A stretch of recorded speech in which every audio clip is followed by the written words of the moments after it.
following program contains scenes and language of a frank and explicit nature. Viewer discretion is advised.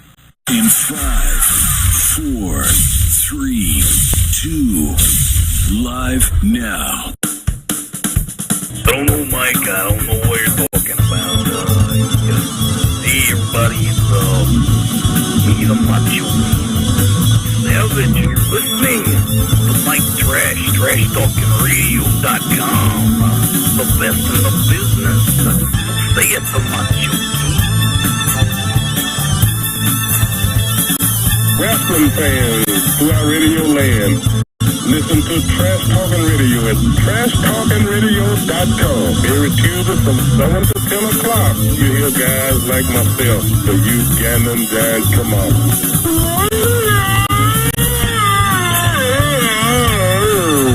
And that's my story. You may hear words to describe the Trash Talking Radio Show from 7 to whenever we get done is like using a screwdriver to cut roast beef. This is Forever Sean, the other half of the Rock and Wrestling Connection.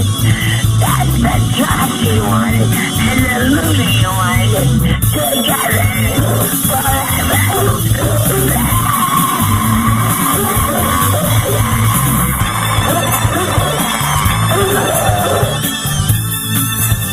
Hello, ladies and gentlemen. This is Ivan Koloff. I'm here to tell you about Mike Talking Trash. With the Trash, 7 to 10. Tuesday nights, you got to listen in. It's the best around, the best in town. Alright, hey, this is the animal. One half of the world famous cake in the road warrior. We just if you know it's good for you, listen to Trash Talking Radio or else. Everybody, you're watching Trash Talking Radio. This is Hulk Hogan. What do you got to say about Trash Talking Radio? Well, I got to say that I just bought Trash Talking Radio. You're out of the picture, dude. This is my show, and you better watch because what you going to do when Hulk Hogan's brand new Trash Talking Radio runs wild on you? It is times like these that the world needs heroes and entertainment, and with that I give you the greatest live talk show known to mankind. With inflation being at its highest points, we need someone to show us the ways of good taking on evil, and someone who has the heart of Snow White and the strength of Thor. He, along with his sidekicks Trash's maid, also known as Trish, Trash's babe, known as Ashley, and Trash's roadie known as Cirillo. They will fight crime and make the world right once again. Please welcome me in a round of applause for the vital idol Class C Mike Trash. You may all be seated. Thank you.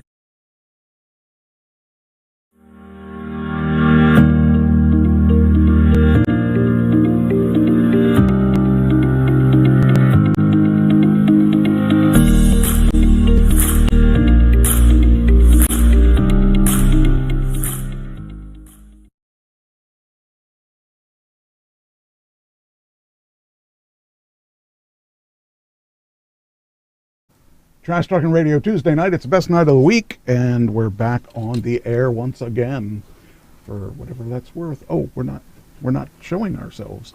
We must be in hiding. All right, there we are. Check 1 2. Hey, I can hear us talk now. Hi, Jesse Joe. Hey, why couldn't we? Oh, because I mute. Okay, now I'm getting to understand it. If I would have muted it here instead of there, we would have heard it. Okay, got it. I think it would have worked. Anyway, how's everyone doing? I think. How about Ashley and I can take this ear test for non-musicians, but I don't know how that would work for you. I think that I would fail. Probably. Because I'm not a musician anymore. I only play one on TV. Kind of. There we go. There we are. We're back. Now we got our thing on. That's better. Anyway, I got 3 acting clips to show you. Not for the faint of heart. One of them is not for the faint of heart. Okay, I guess I can't be here for that it's one. It's a little explicit, by the way. Well, it's not for children, so Ashley, goodbye. Yeah, that's right. It's not for children. So, yeah, I'm debating whether I'm going to play that one. So, anyway, and my ex-father-in-law is back from the dead with a Awesome. with another. Unless you can, I guess you can do Facebook from heaven or hell or wherever he ended up. Cool. Then we should be able to talk to Nanny, Pappy, and Aunt Shirley. Sounds good. Well, I think it's definitely hell if he's in it, but Oh, okay. I don't know that for sure, but the bottom line is he. Mike Tresh said so. Hey, actually, there's a new Stone Cold Steve know. Austin show, and I I saw know. it last night. It's really good. I have to watch it. I'll have to do it tomorrow when I'm home. It's very entertaining. It's very, very entertaining. These little old ladies are beating him at something. I'm not going to tell you what it is because you didn't watch it yet. Little old ladies are beating him? Little old ladies are beating him at whatever it is that he's supposed to do. It's an interesting concept for a show, so I think it's going to be a decent show. And I did not show you these, Ann, because I finished them late last night. Well, yesterday sometime. Oh. So, anyway, well, we got a couple deaths. Nobody scored points. Okay, I was going to say that was my next question. We have a couple deaths. Yes, we have, I think, 3 or 4. 1, 2. We have 3. Okay. We have 2 musicians and a mayor. A mayor? A mayor. Ooh. Mayor / talk show host. Oh, okay. So we're going to have a test on 2 of the 3. Ugh. We may have a test on all 3 of the 3. Do you know who any of them are? Nope. Really? You know one of them. Oh, did I send it to you? No, I would have laughed if you did. I think you sent me one that I already had. Yeah, because you told me. Yeah, but all right, let's just get started. The first one is he's sad. It's sad. It's really sad because this guy entertained everybody. Everybody that has listened to this show was probably entertained by him at one time or another. Actually, all 3 of them have probably been touched by all 3 of these guys. Okay. So maybe, that sounds kind of kinky though. Well, the first one may have been touched by the first one is Jerry Springer. Yeah. That was really that one I do know. Okay. Yeah, that was one that I think everyone and their uncle sent me that one. So Jerry Springer's cause of death is revealed. The legendary broadcast host who helmed the Jerry Springer Show for 27 years died of pancreatic cancer. His representative and friend Gene Galvin tells NBC News. Following word of his passing, friends and colleagues shared their heartfelt memories of him. TV host Steve Wilkos, whose career on camera started when he was the bodyguard on Jerry Springer's show, tells Access Hollywood, "Other than my father, Jerry was the most influential man in my life. Everything I have today I owe to Jerry. He was the smartest, most generous, kind person I've ever known. My wife and I are devastated. We will miss him terribly." In a statement to E! News, fellow daytime TV host Maury Povich says, "I am shocked and saddened by the passing of Jerry. He was not only a colleague, but a friend. We worked for the same company for decades. He was joyful, smart, and in his own way, a unique showman. I will miss him." And comedian Whoopi Goldberg also reacted on the April 27th episode of The View. Before we went on air, we just learned that longtime daytime TV staple, Jerry Springer, has passed away at age 79. Yeah. I loved his show. I'm not afraid to say it. He was a great guy, and he was really fun, and that show was as crazy as it gets. Yeah. But there's a place for everyone here. Comedian Lonnie Love took to Twitter to express her love for Jerry, writing, "What I loved about Jerry Springer was the way he connected with people in a unique and authentic manner. This is why, as a talk show host, he excelled. Condolences to his family and fans on his passing." Broadcaster Megyn Kelly wrote on Twitter, "So sad to hear this. He came on my show shortly after we launched and told the best stories about his fascinating life and his deep love for America. R.I.P. Jerry Springer." Prior to his 27 years as the host of The Jerry Springer Show, the broadcaster was a politician who served on Cincinnati's City Council in 1971 and was elected as the city's mayor in 1977. He went on to serve 1 term. His rep, Gene Galvin, also says in a statement to E! News on April 27th, Jerry's ability to connect with people was at the heart of his success in everything he tried, whether that was politics, broadcasting, or just joking with people on the street who wanted a photo or a word. He's irreplaceable, and his loss hurts immensely. But memories of his intellect, heart, and humor will live on. So there you go. Yeah, now that you're saying that, I remember seeing some of these pictures on Facebook that says, since Jerry died and Maury Povich retired, you got to find your own baby daddy, y'all. Well, he truly was a groundbreaker in many ways, and he didn't necessarily want to be the guy that was doing that stuff. It just ended up being his destiny. He also hosted a game show called Baggage. Yes, he was also a judge. Yes. Oh, okay. Well, there you go. The guy that had He was many mayor, hats. He was mayor of what, Cincinnati? I don't remember. I think so. I know it was in Ohio. Was it? Okay. It was Mayor of Cincinnati. Cincinnati. There you go. That's funny.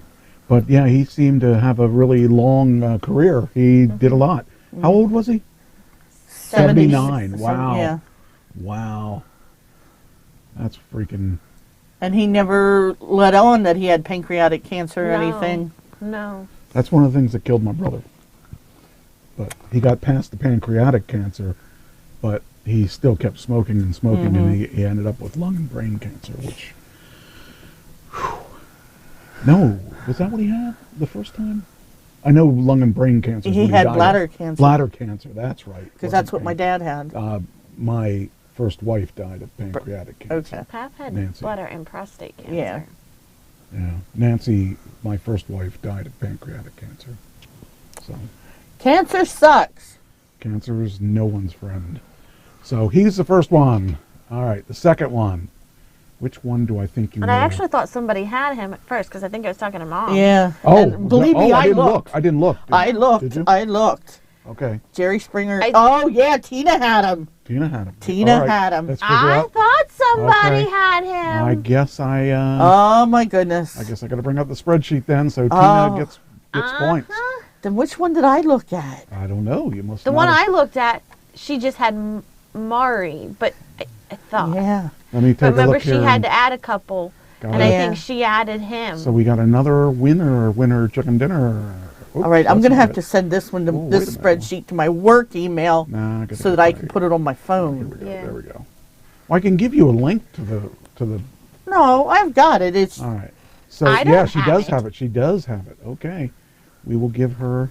And he was what, 79? Mm-hmm. Ooh, she's catching up with me then. That's not good. Wait, I thought you had to be here to get points. Is she here? when did that come into play? when she won. Oh, that's that rule. Okay. So now let's see. Isn't that what you said last week? You had to be here to Okay, win? so he was 79. So 115 minus 110. 110 minus 79. So how many points she get?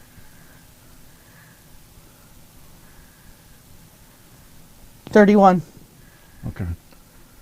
Yeah, because I was just looking at Michael J. Fox and if he would go, what that would be. Okay, so how many?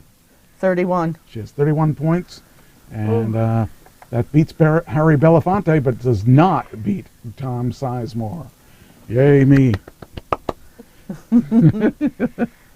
All right, who else do I got to kill now? Well. All right, so let's see if any of the others come up, but I don't think they do. I think I thought of them already. All right, now, let's see. All right, I'm going to kind of sing a couple songs, see if you can guess what band he was in. You ain't seen nothing yet. Baby, you just ain't seen nothing yet. I know the song. So do I. How about taking care of business I know that every song. day? I know that taking song. Care of business every way. Oh, I know the songs. And I Same can't band, I same can't band. use Shazam. Damn it.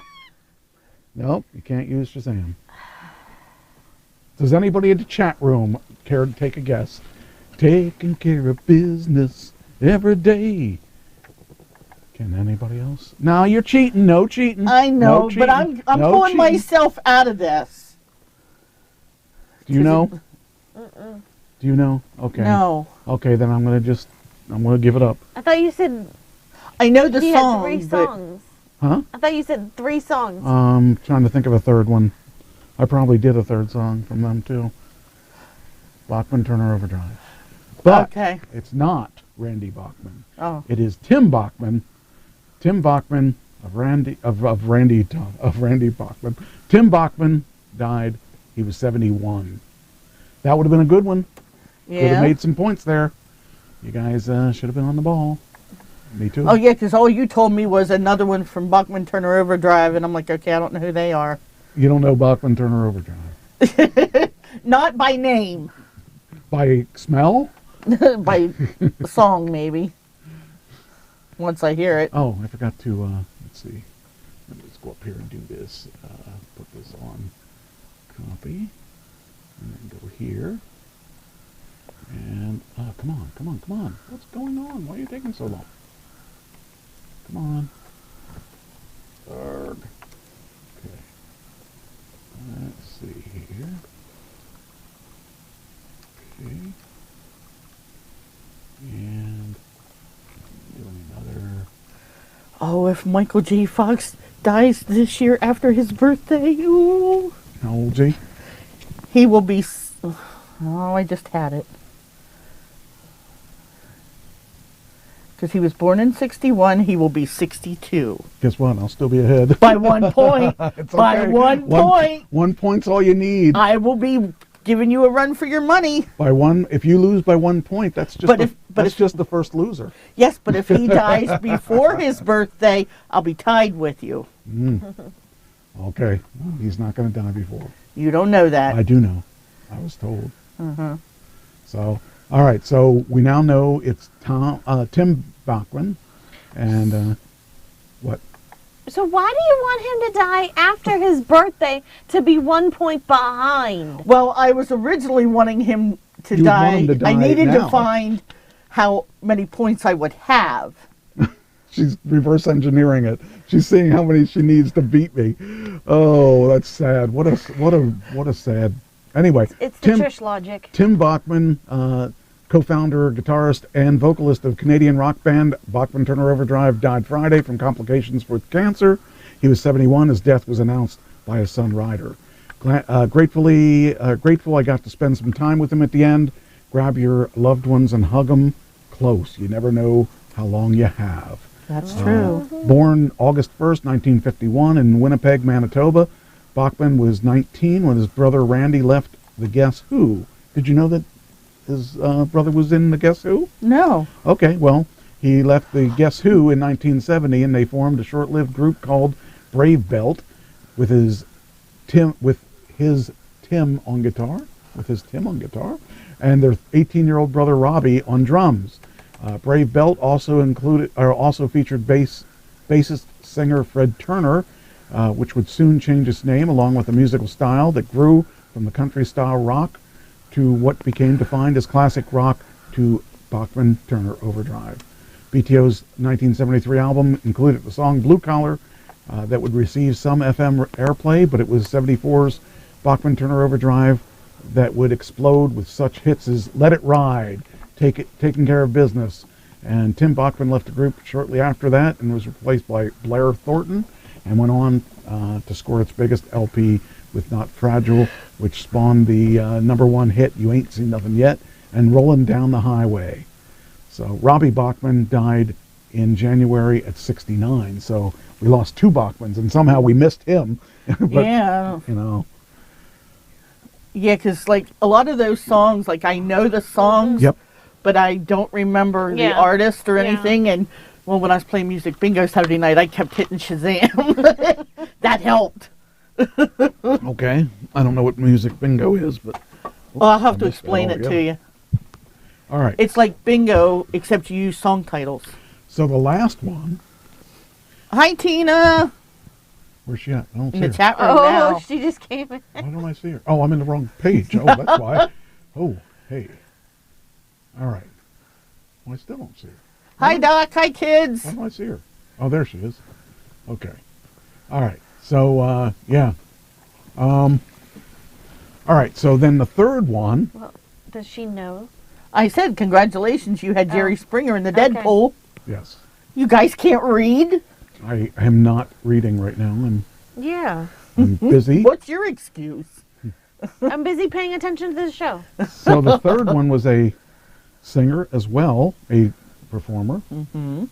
Do you know who it is? Mm-mm. Do you know who it is? Mm-mm. Okay. Is it one that I sent you? No. Okay. I don't know. You may have. I'll give you some hints on this one. Okay. If you could read my mind, love. Oh, shit. Language. We are a family show. Since when? Yeah, since when? I can hear it. I how can about, hear it. I don't know that song. Sundown. Gordon Lightfoot's the only name. That's it. Gordon Lightfoot. He was 84. And also the wreck of the Edmund Fitzgerald. So that's the third one that died. And I'll tell you, he... Because I knew that one died, but I don't 84, know if that was ever his voice. 84, though. I didn't even realize... I mean, a lot of the guys are in their 70s, but I mean, the Rolling Stones are in their 80s, so I guess, you know. Mm-hmm. But that's another one that bit the dust. I was going to say, because I knew that one died, but I couldn't... I mean, I could hear the voice, I just wasn't putting the two together. All right, well, there you go. There's our 3 songs. And I'd play this if I could, but I know I'd get a copyright strike, so I figure it's not worth it. They really need to lay off of that. Yeah. You know, whatever. It doesn't matter. I mean, it does, but it would be a much better show if I could do that, but yeah, can't do that. So that's the 3. All right, so we got those, and you actually guessed who it was. You should get a point for that. Thank you. But it's like, just throw zeros. Let me tell you, this is just like whose line is it anyway? Okay. Points are made up, but the points don't matter. Or everything's made up, but the points don't matter. That's right. So, all right, that's the end of the death section. All right. Now on to the movies. I went to a couple movies this weekend. I actually had a lot of fun. First, I'll talk about movies I watched at home because Fast and Furious's new one is coming out this month. So Christine has not seen any of those, so we watched Fast and Furious 1 and 2. Of course, we got like 8 more to go, or 7 more to go. But, you know, it's funny because I watched them all before, but I didn't remember, or maybe I missed one, that 2 does not have Vin Diesel in it. Well, it's been a while since you've seen 2, so you had to go. 2 was in 2003. Yeah, well, so it's been a while. It's been a while. So you probably forgot. Well, at that point, I may not have been watching them because that's around when Pam got sick. So I may not have been going to the movies then, and I may have missed 2. So I don't know. I just thought it was strange that I didn't realize that I didn't know that. So, but anyway, yeah. What did I say? Oh yeah, I watched a couple that, you know, it's just kind of funny because Fast and Furious, I thought I knew what it was, you know. Anyway, I also saw Ant-Man, and I didn't watch that out in the theater either because Ant-Man, well, whatever. The thing is, you have to watch Ant-Man because it links together with Guardians of the Galaxy. And their new one's coming out. And their new one's coming out this month. So I watched that. I saw Ant-Man as well. So that was an interesting movie, but it was just like, you know, Ant-Man's a little more lighthearted than some of the Marvel movies. Right. And it was pretty good. It was interesting. It was well, really strange. Also, I found a new place to find. See if this is the one. Yeah, here it is. I found a new site that gives us the breakdown. Nice. Now, something really good about this: Breakdown. Super Mario Brothers. Want to guess how much that movie has generated so far? And how long has it been out? It's been out like 4 weeks. I'm going to say probably 250 million. Okay, want to guess? And I'm probably way off. I'm gonna guess 150 million. Let me tell you, this movie is already at $1 billion. And I was thinking that was too high. I mean, I'm shocked that it's already at $1 billion. Oh, I was thinking that was too high. And this weekend, nobody did good at the movies. That did 40 million this weekend, but it's been doing so well. It's at $1 billion. Its total gross is 490 in the United States. There are so many I want to see that I mean, there's some good stuff out right now. The other movie that what did I want to? I wanted to talk. Oh, I went to see. Well, I don't want to talk about that yet. Also went to see The Pope's Exorcist, which was really good, but they only did 1.7 million this week, and so they have a total grant. They opened last week, so they're at like 3.4 million, and that's horrible. I mean, that's really all the movies. I mean, take a look at here. Number 2 did 12 million. Number 3 did 6.7 million.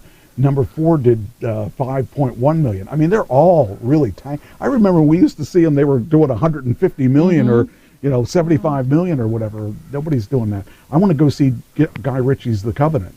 That's a movie about a military guy who they had a guide where they were overseas, and the guide helped save his life.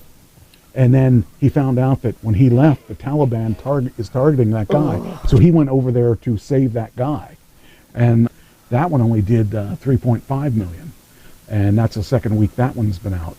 So I want to go see that one before that one tanks. So, all right, what happened to our signal? Why is it down? It shouldn't be down. Because it's raining. It doesn't have anything to do with that. I want it to work. Are you showing it? Oh, yeah, you're showing it down too. What is going on? That's got to be because I'm only showing Facebook as being a problem. The other two are not a problem. Oh, Figures. Yeah, I got to go over to Twitter while I'm thinking about it. Let me see here. Let's make this one. Okay, so we want to go to here. Where is it? There it is. Take this and pin that up. Pinned. Okay. All right, so, all right, so now, we're still down. What the freak? Why is it still yellow? Shouldn't be yellow.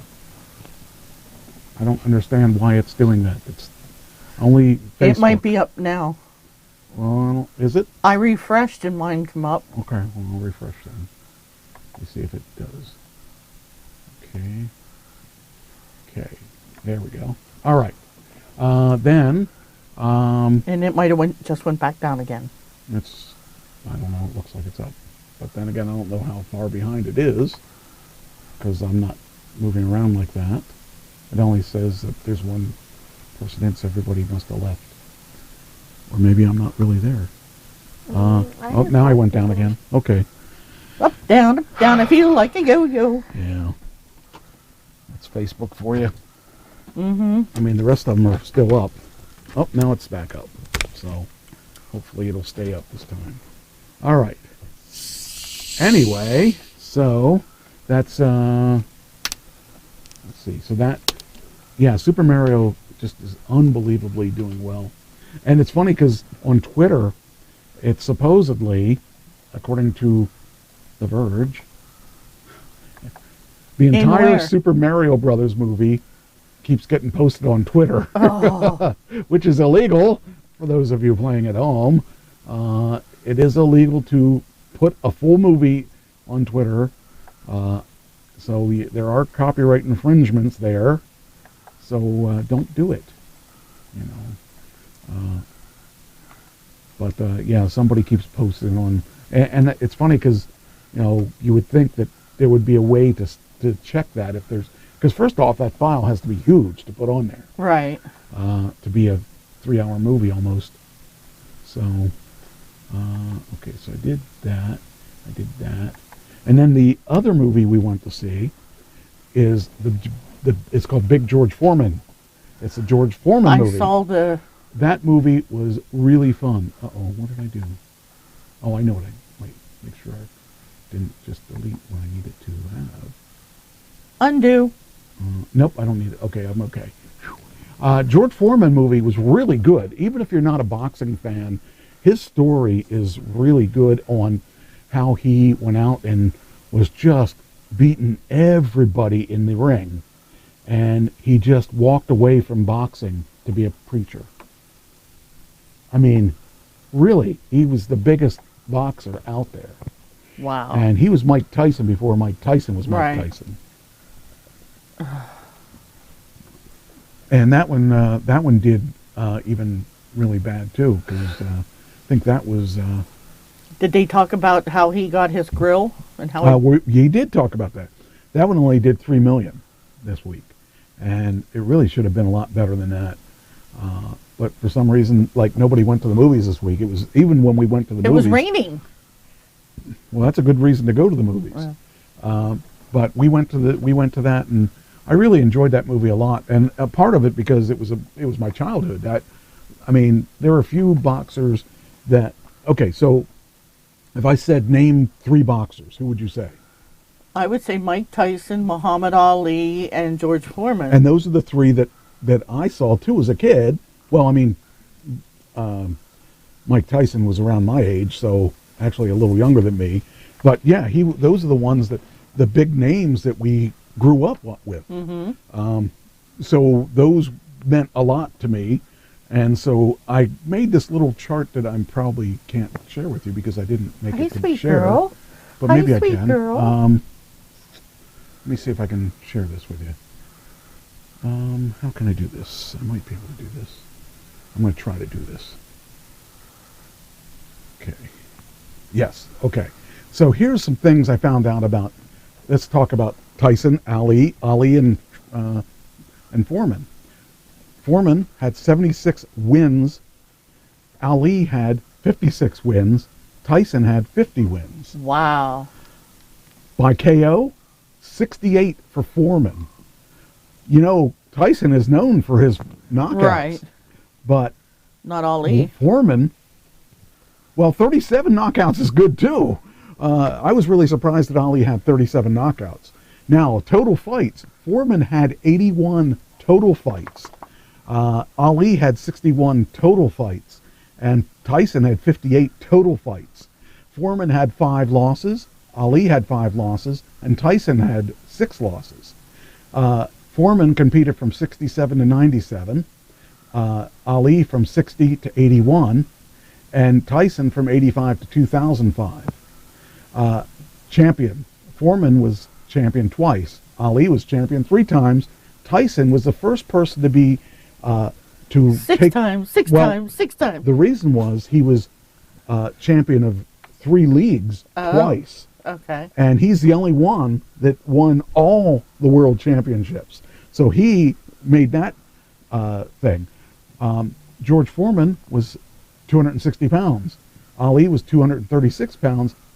Tyson was 218 pounds. He was the lightest. Oh my Foreman goodness. Won the Olympics in 1968. Ali won the Olympics in 1960. Tyson won the Olympics in 81 and 82. I didn't know that, by the way. I looked this stuff up. Now, Foreman lost to Frazier. Ali lost to Frazier. Tyson didn't lose to Frazier because he didn't fight Frazier. But I found it interesting because these are the guys that were the big guys in our time. Can you name somebody boxing now? I can't. No. I can't. I don't know anybody that boxes now. So I don't know who the big stars of boxing are. I mean, Floyd Mayweather isn't boxing anymore. I would have said him, but he doesn't. But he wasn't a heavyweight. These guys are all heavyweights. Now, something that's interesting about Foreman is, what is Tyson known for? Deontay Wilder. I don't know who he is. No, I don't either. But you know, Tyson is known for his punch. But he's also known for losing his ear. Yeah, but Foreman, for his grill. No. Foreman won by 76 knockouts. Tyson won by 50 knockouts. Foreman won by 26 more knockouts than Tyson. And I'll tell you what, he was a big man. He was like 6'5", 6'6". Ali was actually 6'3", which really surprised me. And I don't know what height I didn't get done with it, so I don't know what the height was of Tyson. So that was just kind of interesting information that those are the three biggest fighters in our time, and I just thought it was interesting that Tyson was 5'10". Okay, yeah, so he was the shortest of them all, but he was probably one of the toughest people. Like, we used to think, wow, Tyson's going to win in like 10 seconds because he'd go in there and knock the guy out. But Foreman had already done that for 76 times. And Foreman also fought for a couple years, and then took off to be a preacher and went back into it. Wow. And still kept winning. So it just, and Foreman's first loss was to Ali. And that took him for a loop.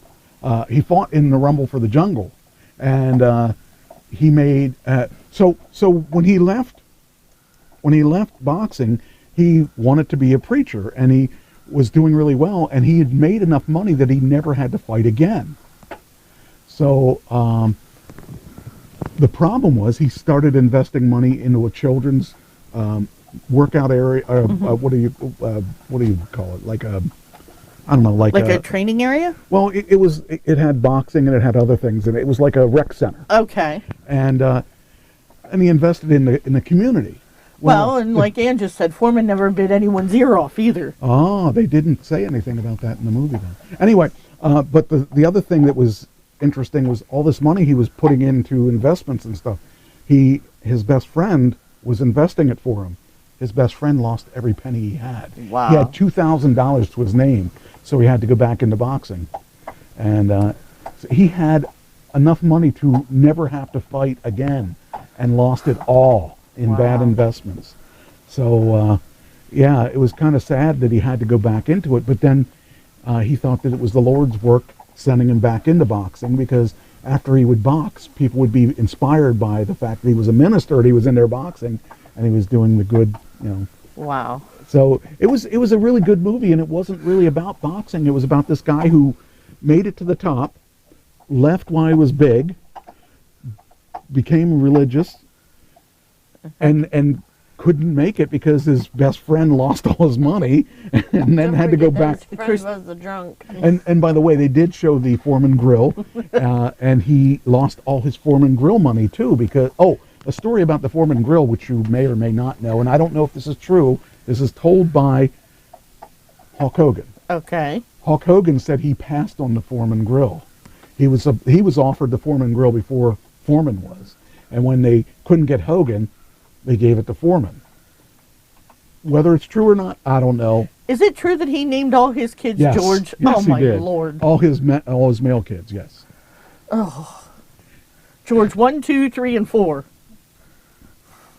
I think it's funny, but the thing is, it's really interesting. Don't forget that his friend was a drunk. Yes, his friend that was investing his money was an alcoholic. Wow. And it was a very, very good movie. Even if you're not into boxing, the story itself was really good. He was raised by his mother. They were really, really poor. The mother didn't eat half the time because she gave food to all 4 kids, and the father was nowhere to be found. He was getting in trouble all the time as a kid. He was thrown in jail as a kid, and he went to Job Corps. Is that what it? Job Corps? Is that what it is? Okay. Or the Corps, whatever it was. Peace Corps? Peace. I don't know. It was a Corps or something. It wasn't poor, but I think it was Job Corps. Okay. And he learned to be a responsible person there, and then he ended up. He went into the box. In Job Corps, he had anger issues. He had a lot of anger issues going into Job Corps, and the guy that took interest in him was an ex-boxer who was working for Job Corps, and so he said, "You can get your frustrations out by boxing," and he taught him how to box. But originally he got in the ring with this guy who was half his size, and the guy that was half his size beat him because he didn't know how to box, and he was just a street fighter. But then his trainer taught him how to fight, and he went out there, and in his first year, he went to the Olympics. Wow. How is that? He goes, he goes, my goal is I want to win the Olympics. And his trainer says, there's no way you're going to win the Olympics. We're lucky if we can get you in the Olympics. There's no way you can win the Olympics. You only have a year to get into the Olympics. Right. Let's try for the Olympics after that. He goes, no, I want to get in the Olympics this time. And he got in the Olympics, and he won. He won the Olympics the first year he went in it. And that was really awesome that he was able to do that. So, I mean, this guy, I'm telling you, the guy was inspirational. So, some information that I found about Ali that was interesting. In 1974, he went toe-to-toe with the undefeated George Foreman in Zaire. This was the Rumble in the Jungle. And they didn't call it the Rumble in the Jungle in the movie. That's why I was looking it up, because I wanted to know when was the Rumble. I thought it was him that went against Ali in the Rumble of the Jungle. Anyway, Zaire's president at the time wanted positive publicity for the country and offered the fighters $5 million to fight in Africa. To ensure the fight would be viewed by American audience, it took place at 4 in the morning. Well, remember, they're ahead of us. Right. They're ahead of us. So at 4 in the morning would have been probably, 8 or 10 at night. I don't remember. But anyway, Ali won in 8 rounds and regained the heavyweight championship, his second title championship, when he beat. Now, the reason he beat Foreman, I don't know if you know rope-a-dope, what he did. Ali was a dancer in the ring. He wouldn't stay still, and he would cover up and do what he called the rope-a-dope. He was the only one that ever did that. He would be defensive for the first 9 rounds or the first 8 rounds, and they'd be all tired. And what happened was Foreman never got tired because he never went that far. He usually punched the guy out and won in the first couple rounds. But here in the 8 rounds, Ali won in 8 rounds after losing the title 7 years earlier. He did this strategy against Foreman, leaning on the ropes and absorbed the blows and stuff until Foreman was all tired, and then he beat him. And he was known for doing stuff like that. By the way, do you know who Ali liked? Where he got his patter, where he got the way he talked? No. From pro wrestling. Oh. He was a big pro wrestling fan. Wow. And he liked Gorgeous George. Gorgeous George was the first guy that talked. And so he stole it from Gorgeous George, and he was actually a Ric Flair fan too. So there you go. There's your information. Hey, Marcia. Hi, hey, Jen. So that's where he got his patter. Ali was the first boxer to win the world heavyweight title 3 times. He beat Sonny Liston. I know one title he's never had. He hasn't gotten the Trash Talking Radio. Exactly. He beat Sonny Liston, he beat George Foreman, and he beat Leon Spinks. So Tyson became the first heavyweight champion to win all 3 major belts, the WBC, the WBA, and the IBF at the same time. So really good information. I really enjoyed the movie, and even if you're not a boxing fan, it's a good story, and it the good guys win in the end.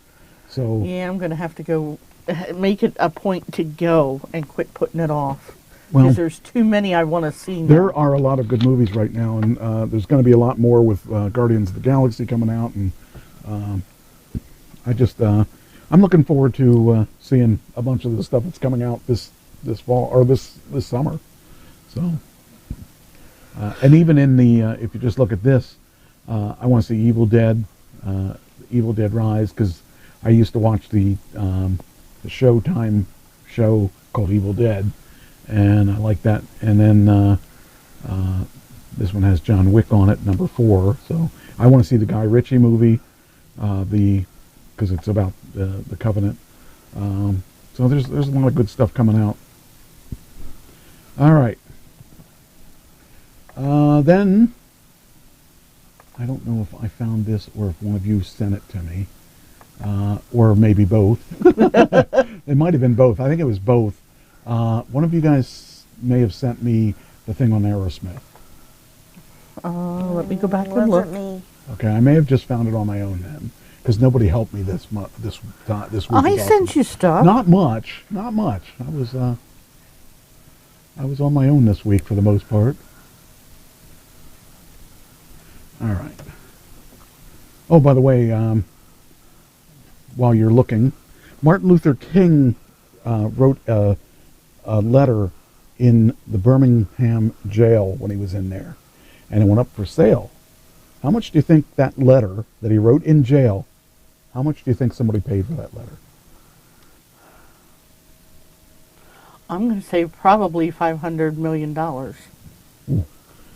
A bit high. Well, bit high. Do you have a guess? Not 500 million. 500,000? A little closer. Yes, that's a little closer. Okay. Do you want to pick a number? No, you're not going to pick a number. I thought you were going to participate this week. I do. Huh? I just don't know that one. You can pick a number. Just pick a number. So prices rate me like you always do. Say 501,000. No, because that's too high. No, he said 500,000 was closer. It was closer than the 500 million. Hello? She just wants the prices right me, but she doesn't want to say it. All right, it was 225,000. So you went the wrong way. Yeah, see? Well, did she even say anything? No. Oh wait, Tina said 600,000. So anyway, 500. It said 225,000. Wow. And I was like thinking, wow, that's a lot. Yeah, who has that kind of money laying around? Well, somebody does apparently. So I just I found that interesting that money, just a lot of money for a letter. Wow. But yeah, it's kind of interesting. I found that very interesting. Well, since Mars is here, I guess I'll play my clips. Okay. All right. First one. I was Captain Grogan. Oh, I thought you were going to say Captain Obvious.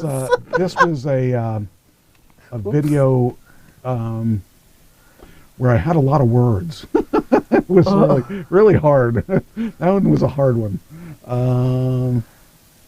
Where's I must have closed it. Hold on. I got to find it again. Darn it. I was going to say, where were your captain's bars? Where's my Captain Grogan? I must have closed the thing. Hold on. I got to get it again. I had it, and I must have closed it. Uh-huh. Anyway. Well, at least you keep them all in one place so you know where they are. I know where they all are. Yes, I do.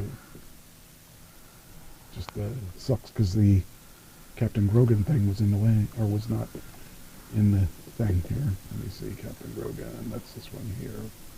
Okay. All right. Now we need about right here. Now, is he an Army captain? Or? Classy Mike Trash, Harrisburg, Pennsylvania. He is. I'm trying to remember what the. I don't remember. Okay. I did a couple of them that were captains and stuff. I'm reading for the part of Captain Grogan. Gotta make sure. A pretty day's work of it you made, Master Redmond. Knowing your uncle to be distressed for money and trying to break off a match, I don't have anything which will up bring $1,500 a year into the family. Quinn has promised to pay off the $4,000, which is bothering your uncle so. He takes a girl without a penny, a girl that's flinging herself at the head of every man in these parts these 5 years past, and missing them all. And you, a boy who ought to be attached to your uncle as to your father. And so I am. And this is the return you make for his kindness. Oh, I know what this was. Didn't he harbor you in his house when your father died? Hasn't he given you and your mother rent-free This was a fine house of value to one? This was set in the olden days, where you have to. Isn't it true? You know, it was like you had to be more classically trained. So I forgot what this was, but now I remember. Mark this, and come what will of it. I will fight the man who pretends the hand of my Nora Brady. Well, if you I'll were follow flying, him if it's into the church. I don't know what to and do I'll about fight it him now. there, and I'll have his blood, or he'll have mine. Faith, and I believe you. I never saw a lad more game in my life. Oh. Give me a kiss, What's his name? my dear boy. Captain. Grope him. Well, You're he after my does own soul. tell the kid to kiss As him. long as Jack Grogan lives, You shall never want a friend or a second. Will you take my message to him? Will you arrange a meeting? Derek kicked in. No, I put it Well, online. if it must I be, can hear it must.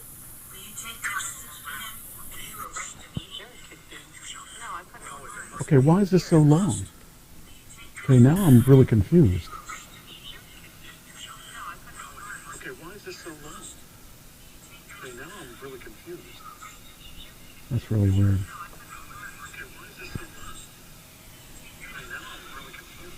Okay, we got this looping now. I'm going to stop it from looping. All right. Well, I don't know why that was weird, because it didn't even progress beyond... I mean, it didn't progress on the timeline here. Okay, that was the first one. We could hear it as long as you guys weren't talking. Okay, we got to stop talking then. Okay. Oh, wait a minute. Wonder what's this? Wonder if this is why. No, that can't be it. That can't be it. No, what that is. Huh. All right. The second one. Wait a minute. Where are we at? Oh, wait. There it is. Did I have it open twice? I must have. Okay. All right. Let's try this again. Okay. This time, let's watch. Okay. This one is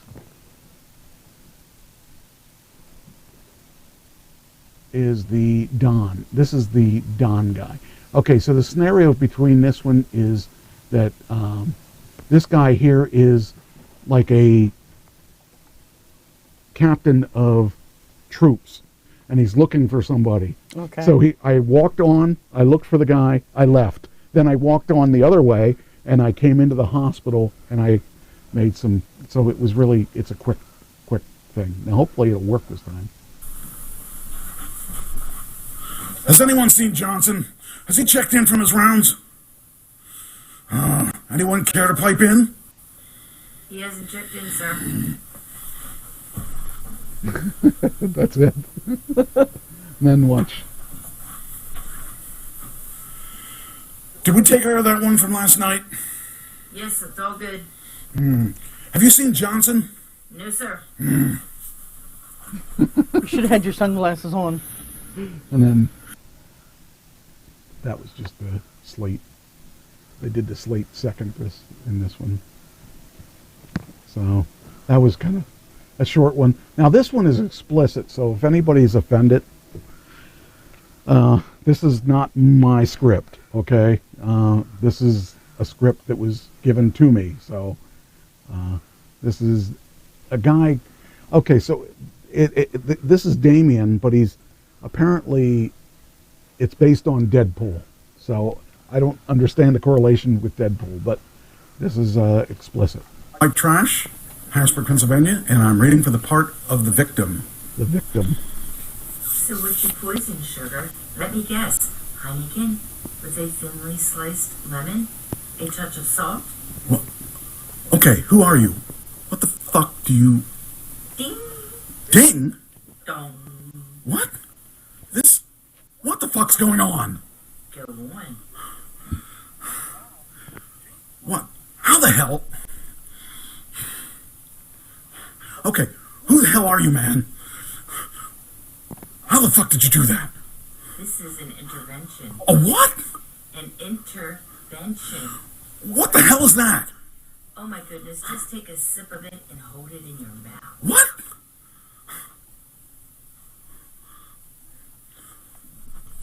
What the frickin' fuck? You fucking turned my lights out? I spat the fucking drink out! You asshole! Ooh. So I don't really know what it's all about. They gave me a horrible script to read, and I didn't even know who was whose part. I had to figure it out. But so basically, what's going on is somebody's on the phone with me, and they're controlling my lights and everything in my house, and it was just kind of really weird. That one I didn't, I didn't. Is it like one of those Casper the Ghost things? I can't tell you. I don't know. I was really, I don't know. it was just weird. So that was those three. They were okay. two of those I didn't really enjoy doing because the one was the Right, and very. The kissing the boy. I didn't really like the idea of that. I thought that was really weird. But, you know, you do what you got to do. She said cool, spooky. Yeah, it was spooky. It was supposed to be somebody messing around with your... Well, they were doing that at work today. They were messing around with our lights. Ah, see? Anyway, those three were kind of weird. All right. Then... Aerosmith. Aerosmith's final tour. I guess they finally realized that they're going to have to be pushed out in wheelchairs if they want to go. But anyway, according to, let's see, can we hear this? I don't know. I'm trying to see. I thought that was... Is that one guy wearing lipstick? Which guy? The guy on the far left. This guy? Yeah, sure looks like it. I don't know. If anybody was going to wear lipstick, I would think Steven Tyler. Yeah, it would be the one in the middle. Yeah, he's kind of effeminate a little bit. But apparently they have a 40-stop Peace Out farewell tour. And so if you're wanting to see them, this is your last chance to see them because they're not going to be around anymore. So, I mean, you got to figure they're in their... They got to be in their 80s too, or they got to be at least in their late 70s. So, let me see here. It says here Aerosmith will be touring a city near you for the last time. Oh shoot! Now you moved. Okay, for the last time to celebrate the band's 50th year anniversary. Rock and Roll Hall of Fame band announced Monday the dates of their farewell tour, called the Peace Out Tour, starting September 2nd in Philadelphia. The 40-date run of shows, which will include a stop to the band's hometown of Boston on New Year's Eve at the TD Garden. The final show is January 16th in Montreal. So anyway, they here's the school. Basically, they're not coming to Hershey. Oh, bummer. They're coming to Philadelphia at the Wells Fargo Center. They're coming to Pittsburgh, New York, Toronto, Chicago. Okay, Philly's not that far. Yeah. But I wouldn't drive in Philly. Yeah, well, it's not my idea of fun. But, you know. Right, Marcia, until the next farewell tour, yep. Yeah, I don't know if these guys are going to have a next farewell tour, though. Let's see if there's anything near her. Here's Oregon. Here's Seattle. The Climate Pledge Arena. And so let's see here. Oh, they're going to be at the Prudential Center in Newark, New Jersey. But yeah, I mean, I'm not going to see them. I'd like to see them, but I'm not going to get it at Philly, and I'm not going to. I mean, if it was in Hershey, I might be interested. Well, I don't know if I could get free tickets for that. But I'm keeping a lookout. Yeah. So, I mean, it'd be cool. It'd be cool to see him, but, you know, Mick Jagger, like the walking, yeah, Mick Jagger is definitely up there. I mean, those guys are in their 80s. And Jen says, yeah. Okay, Mike Trash, you're right. This super box sucks. Told her. She bought a box, and I said, should have bought the box I got. But, hey, it can be used. It's just you aren't going to get local channels with it. And it just happens that those are cable boxes. I mean, you got to use them with cable. And cable does not give you, with those boxes, you don't get local stations. But if you have an antenna, the modern antenna, you can get, Ann uses a modern antenna, and she gets, I don't know, 20, 40 channels, something like that. She gets a lot of channels, but not those boxes. Climate pledges the newly revamped stadium. Seattle Kraken played there. Come to Seattle to see them. Okay, I'll come right out there. What's the date of that one? Let's see. That's way back in there. Let's see here. There it is. That's November 28th, Seattle. So, but anyway, I'll drive out in my Tesla. Cross country. Let's see what else is coming. What's that? Oh, to Hershey? Uh-huh. All right. Anyway, so that's the Aerosmith stuff. Let's see what we got. Okay. Doesn't seem like anything else good. Well, what you think is good and what I think are good. Let's see here. All right. So the next thing. Okay. Come on. There we go. Do you watch the Goldbergs? Yes. Do you watch the Goldbergs? No. Okay. You know, I guess they're coming to an end. Okay. I don't know. They killed off the father. Right. Because of some issues that he had apparently with things he was doing and saying on set. And anyway, so they killed off the father. How Adam Goldberg would have originally ended the Goldbergs. By him getting married. I don't know. I didn't actually read the article. So there he has the whole family. Oh, and look at the puppy. There's the dad that they axed off. And the grandfather had just died for real. Right. So they're running out of people. So, but anyway, yeah, they. I like the show. It's a cute little show, and. Well, who's one of your favorites, Martha? What's that? She says y'all don't particularly care for the band's musicians that are my favorites. I don't know who your favorites are. Besides, I know you like she likes Uncle Sam Band. Yeah. Because they're awesome. That's because she knows the singer. I don't know. I mean, I don't know who your fans are.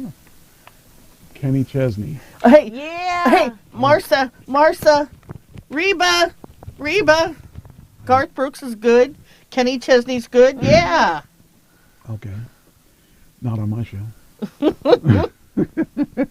Yep, I wore my Reba shirt. Tim McGraw. There we go. She's a country girl. I gotta take my headsets off. I don't need to hear this. I don't need to hear. Oh, I'm stuck with you. Alan Jackson. Oh, jeez. Old Dominion. Jeez. Help me. Shoot me, somebody. All right. Anyway, how would Adam Goldberg finish his Goldbergs? This is quite a story, sort of catch feature where I share short, interesting anecdotes from interviews or books or whatever. He said, how would he said, I will finally answer this. Will he, Adam, the guy that writes the show, will he ever appear on the show? I get asked this on a daily basis. I had an epic plan to bring back every single person in the series from the penultimate finale. Finally revealing myself on the show while also segueing into a potential new chapter of my life with my real wife I've been with since I was 18. But following my life and home videos takes a lot of time and communications, so the team scrapped that concept and instead wrote stories and characters that were purely fictional midway season 7. So I focused on my new Muppet show out May 10th. Best experience of my career, and I'm proud of it. So he's got a trailer here for his new Muppet show, which I can't show because I'll get in trouble. So well, just Google Adam Goldberg and you can watch the trailer on your own time. That's right. There we go. So, you're welcome, Mike Trash. Thank you very much. Anyway, so apparently he was going to show himself, but then they aren't following his real life anymore, and they're, it's all purely fictional from season 7 on. So anyway, I actually would watch anything he did because I like what he did with his show. Cher and her I saw boyfriend, some headlines. Alexander. Good night, Tina. Good night, Tina. Alexander Edwards are Splitville. They never got engaged though, and so I guess she's too much woman for him. No, what I did read. What did you read? It said that her family was putting a lot of pressure on him, saying that he was only with her so he could further his career and using her name to get money. Huh. That's a good idea. I wonder, well, since she's single now, there's my way to make it big. Yeah, it says Cher and Alexander A.E. Edwards have called it quits.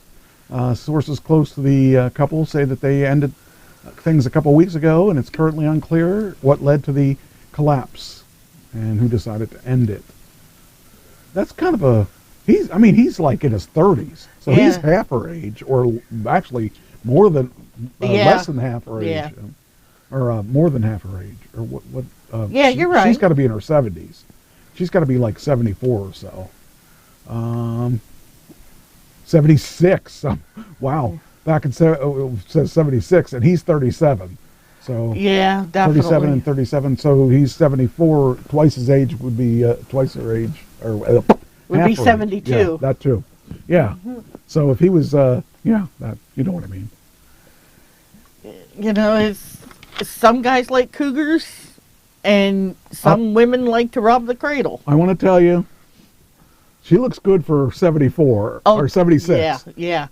So I would say I wouldn't have known she was 76. The only reason I know that is that when I was a young kid, her and Sonny were doing their thing. That was just a couple years ago, right? Yeah. Okay. And she was like 16 when she met him. Wow. He was like he was robbing the cradle. He was in his late 20s. So yeah. But anyway, yeah, that's I don't know. I think she still looks good though for 76. I would do her. So just to let you know, if it gets back to her, give me a call. I'm a little more mature than he is, and I'll do you right. I'm sure you would. I know some tricks. I know some definite tricks. So, and I'm sure my girlfriend wouldn't mind.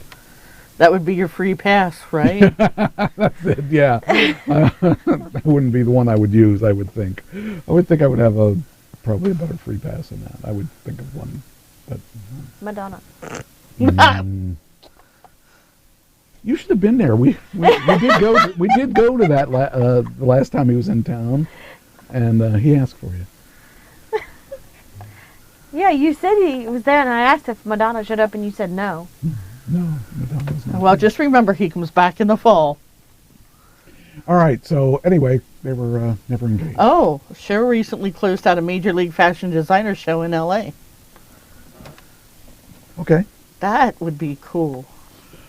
Gwyneth Paltrow. We talked about her ski accident. Right, and the lawsuit. Huh? Yep. What'd you say? Where she sued for $1. Yes. Says she won't recoup any of the attorney's fees, apparently. So that thing is just going on too long. It says here, Gwyneth Paltrow reacts to the verdict in the trial March 30th, and in Utah. In the judgment published on Saturday, April 29th, the court affirmed the jury's verdict, finding Paltrow not at fault. And but it says here, Sanderson would not be required to pay Paltrow's attorney fees and had agreed not to appeal the verdict. So, okay, so he agreed not to appeal the verdict if he didn't have to pay her those fees. And I guess she took it. Wow. Hey, what are you looking at that for? I was looking for something because... You're looking at naked women. No, almost. I'm not. Those are almost naked. Those are pretty naked. No. Pretty close to naked. It was a drag show that I went to. There is actually... What? Bring that back up. That was a woman. There was a drag show that I went to. I think I should bring this up. No, you shouldn't. Yeah. That the one queen does a routine dress like Cher. Oh, okay. That makes sense. So that's what I was looking for. That makes sense. That makes sense because a lot of drag queens like to dress like Cher. That's what I was looking for. To see if there were any pictures, because I know, and I can't remember which one does it. I can't believe you actually go to that stuff. It's entertainment. That's all I can say. Barely entertainment. I can't imagine you even. I like to see the outfits. Yeah. And say if I were only that skinny. Oh please. Exactly. Cher is too skinny. I want to say that. That's why I would just want to... This isn't the right one either. Anyway, all right. So anyway, we know that Gwyneth Paltrow's stuff is. Did I do this or did I say this yet? I don't think I did. No, I didn't. Okay. So, I don't know. Gwyneth Paltrow, she don't care. She just wants to be out of that whole mess to begin with, and just kind of crazy that. She probably never wanted to be in it to begin with. No, she didn't. She was just. What I'm curious. My phone. Why? Because I had it up a little bit, so when you were playing your thing. Yeah, I don't know what happened that we lost our sound because everything was working today. And I came down here earlier. As a matter of fact, she was at the last one, so let me see. Oh. There. Yeah. I don't know. I don't think I don't think that Cher's package is as big as his, hers, its, whatever. Anyway. All right. There's a better picture. See how It's just much not it the resembles? same. It's just not the same. I'm sorry. I know, but it resembles Cher. Kind of, sort of, maybe. That's what I was looking for. Anyway. All right. Hunter Biden. Hunter Biden is in the news again. He's ignoring questions about President Biden refusing to acknowledge his daughter. Uh-oh. Yeah, kind of strange. With an ex-stripper. Anyway. I'm not even sure what that means. Wait a minute, what the... That's not his... No, that's a model. What is... If Hunter is the president's son, yes, then President Biden is refusing to acknowledge his granddaughter because her mother's an ex-stripper. Oh, okay. Is that what it is? Okay. That's the way I'm taking the way that's worded. That does make sense. That makes much more sense. Okay. Wow, freaking A. Oh, there it is. Okay. Now we can... I don't know. Hunter, Hunter is a troubled person. He's caused Biden a lot of headaches. And actually he caused Biden to even lie on the stand. So, I don't know. I just think that it's a real pain in the butt. Anyway, it says Hunter Biden ignored questions on Monday concerning his father, President Biden, refusing to acknowledge his unclaimed 4-year-old granddaughter born out of wedlock to ex-stripper London Roberts, as he left Batesville, Arkansas courthouse for a lunch break and amid a child support hearing for his daughter, Navy Joan Roberts. What a name for a girl.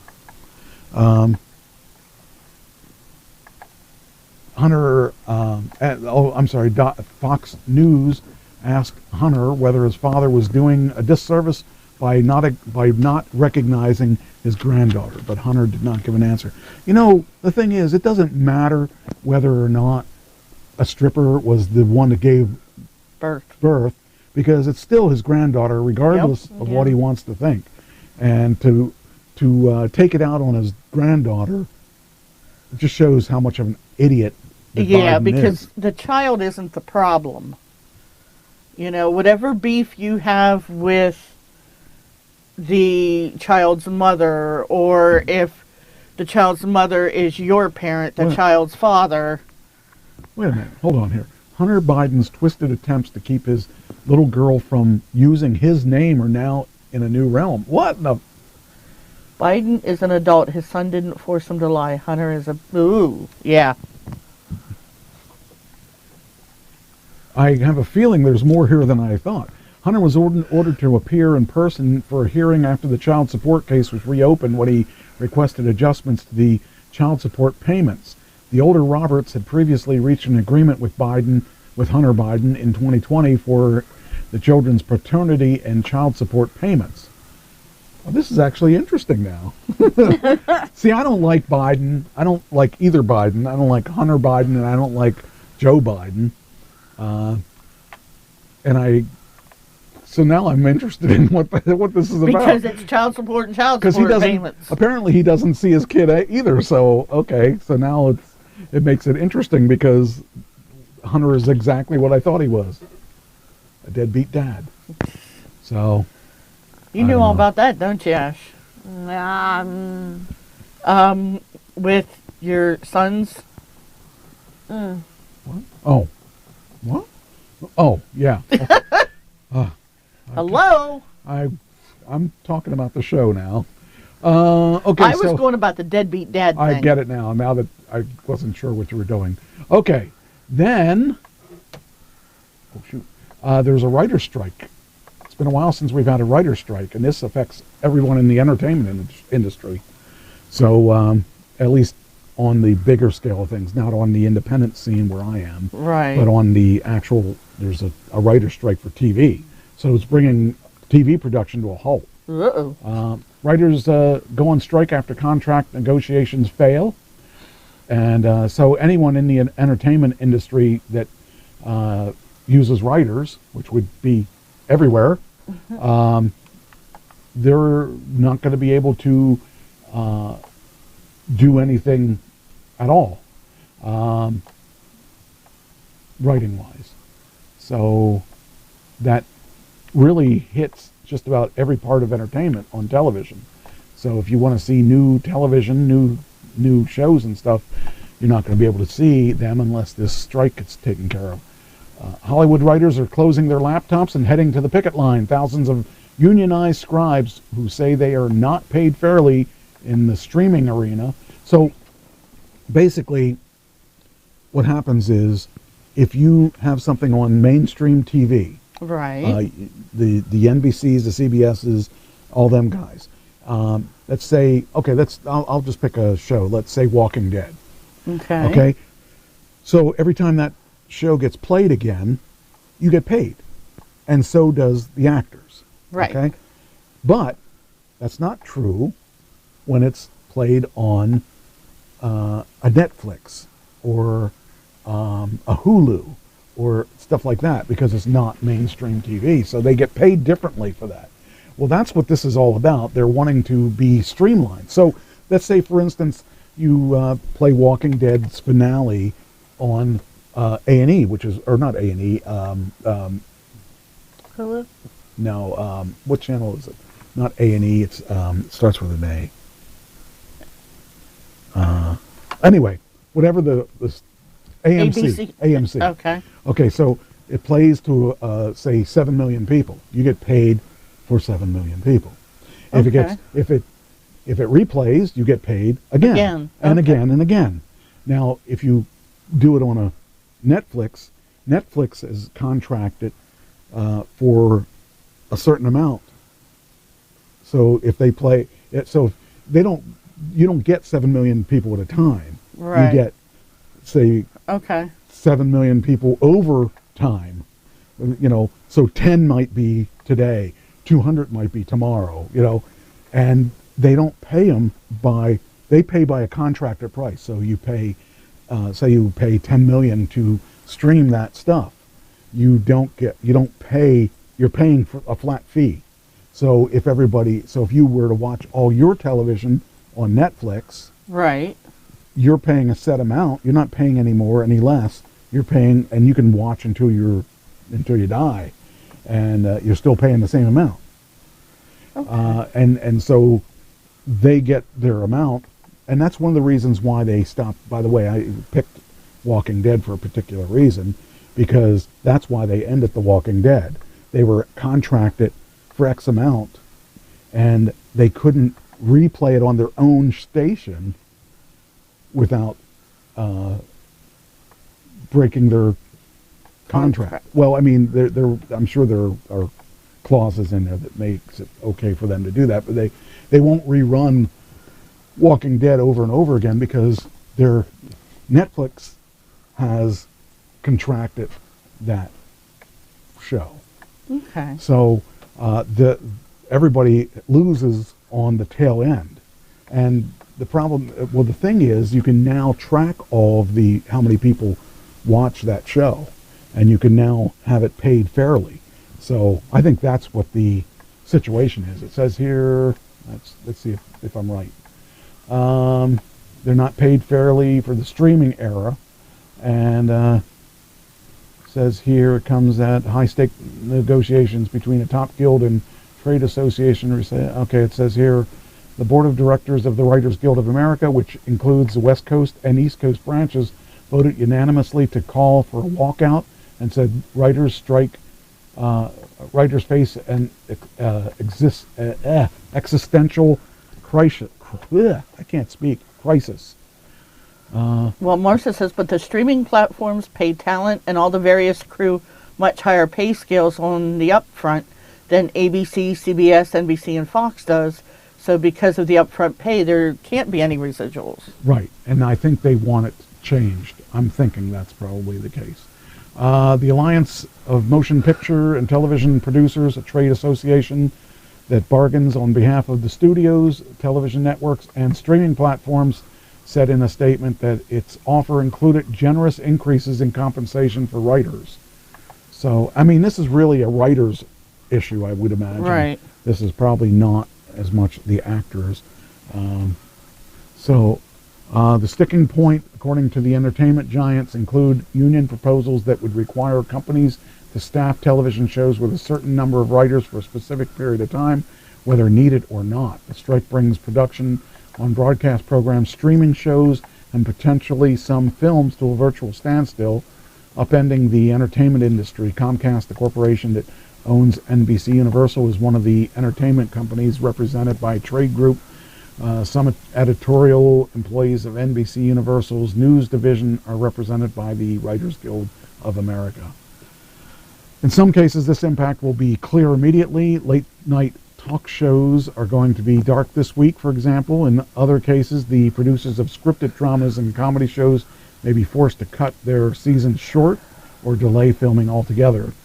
The weekend's new episodes of NBC's Saturday Night Live, which Pete Davidson was to host with Lil Uzi Vert as a musical guest, was canceled because of the strike. According to the news, SNL will air a repeat Saturday until further notice, it said. The work stoppage comes amid intense economic and technological upheaval in Hollywood, which is grappling with the increasing dominance of streaming services and the decline of traditional broadcast viewership. You know, if you need something new to watch, you can go on Twitter and you can watch Mario Brothers. Apparently they're putting it up there every other day, so it's crazy.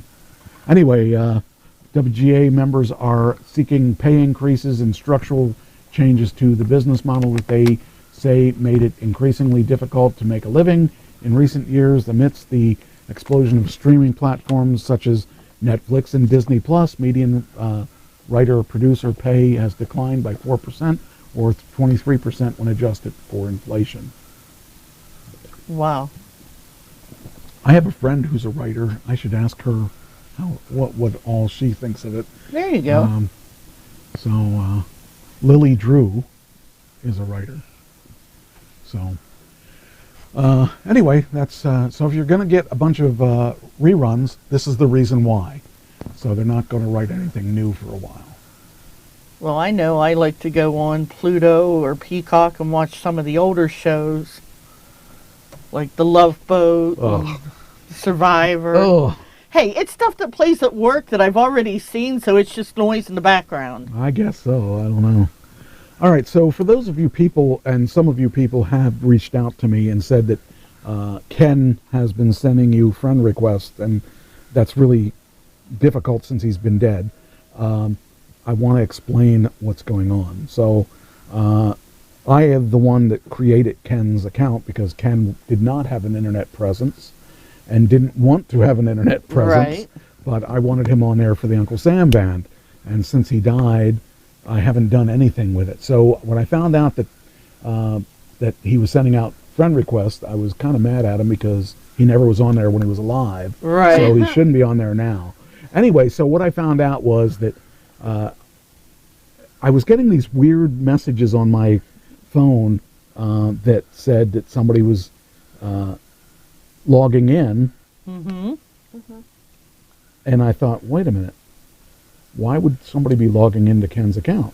So I went on Ken's account and I was trying to figure out what happened and how they did it because his account was not taken over. Right. They didn't change the password or anything.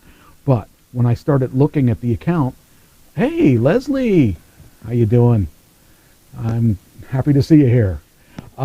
Anyway, so when I looked at his account, it said that somebody with a different IP was logging in, so I kicked them off. And the IP was from China. Oh. Why? Why would? And they aren't doing anything. They didn't post anything. I looked in and they didn't send anybody messages. They didn't send. It's like, why are Well, they I had people contacting me asking about it, and that's why I first said something to you, and I took it as it was you. And No, it wasn't. I had found out about it from somebody who said that Ken had contacted him, and he knew that Ken had died too. So I started looking around, probing around, and I saw it was from China. Now they hadn't talked to anybody. Right. All they did was send out friend requests to all these people, and it was weird because I looked in one of them was Justin Graham. Yeah. And that confused me because I couldn't figure out why anybody did that. So I looked and I didn't see any new messages. He didn't send anything, communications and stuff. So I changed the password and I got off there again. And then I started getting messages again that somebody was logging on. So I went on again and I changed the password again. And this time I saw that they were again from China. So I kicked them off again. And this time I blocked those IPs. They can't log on again. So I don't know what is going on. I don't know why they wanted on that. I don't know why they didn't do anything harmful, like changes, like offer some kind of scam or something. Maybe I got them before the scam was done. Possibly. But at this point, as far as I heard or didn't hear, I haven't heard anything new. So, he could be getting on himself because, Yeah, you never know. Pam's dad is yeah. This is the second account since he died. So I don't know what's going on there, but really weird stuff. Activity log. I guess that's where you've... Yeah, there's an activity log and it tells you what Log IP. decks. Yeah, I don't know which one it was. I went through each one till I figured it out. But you can see what IP people logged on from and stuff like that. And if it's not your IP, there's a problem. So Where's this under? it's under settings. Settings and I think security or something like that. But yeah, Let me go back to this. it's a pain in the butt though, because I don't know why anybody would. They do it just. Well, I'd like to know how they did it first off, because my password's not the easiest one to figure out. Oh, no, that's true. But I changed it so that it isn't my norm or any of my norms, so it's totally different. So yeah, it's a lot different from everything I've ever done as far as password wise, and I hope that stops the activity. So I don't remember it would be. It says the IP address. So, and you can log them out. I think the reason they got in was I didn't log everybody out. Okay. So they came back in. So I don't know. They still shouldn't have gotten in because the password, and I made sure that my email address or the email address, the Uncle Sam Band email address, was the one that was still in charge. Well, I'm pretty sure because mine is logged into my phone all the time. Okay. And that's why I'm thinking that that's probably some of these. Yeah. Because nothing looks weird. No. How can you tell if it's from like China? When you sit down and it'll tell you one of the areas says from China or whatever. Okay. But it could be because it was different from the norm. Right. I don't know why it said that, but it's such a pain. Anyway, so that's, if you got anything from Ken, he's still dead. He's not doing it, but somebody is. But somebody, I don't know why they would. I don't know. Just kind of irritating. Okay, now.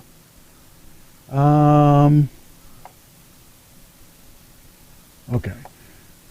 This is, where are we starting here?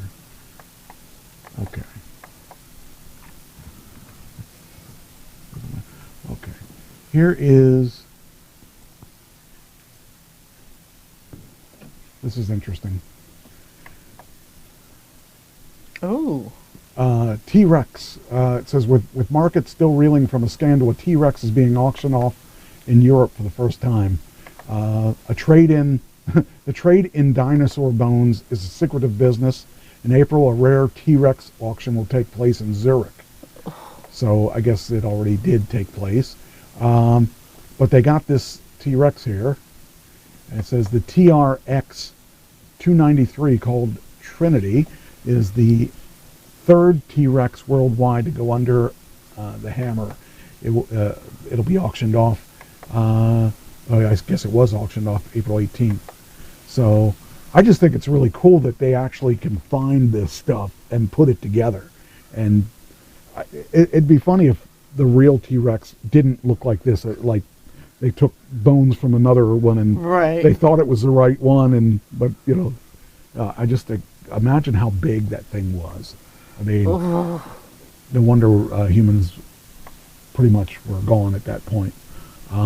Says the age of the T-Rex began in. It says the age of the T-Rex began in Switzerland with the landing of Lufthausen plane at Zurich Airport. It was mid-December 2022. The king of the dinosaurs was still resting in 9 large wooden boxes. Its 293 elements were all packed in foam with an iron frame, including the bone construction plan, which was also included, according to which T-Rex would later be assembled like a gigantic piece of IKEA furniture. The air cargo from Phoenix, Arizona was the first TRX 293 named Trinity.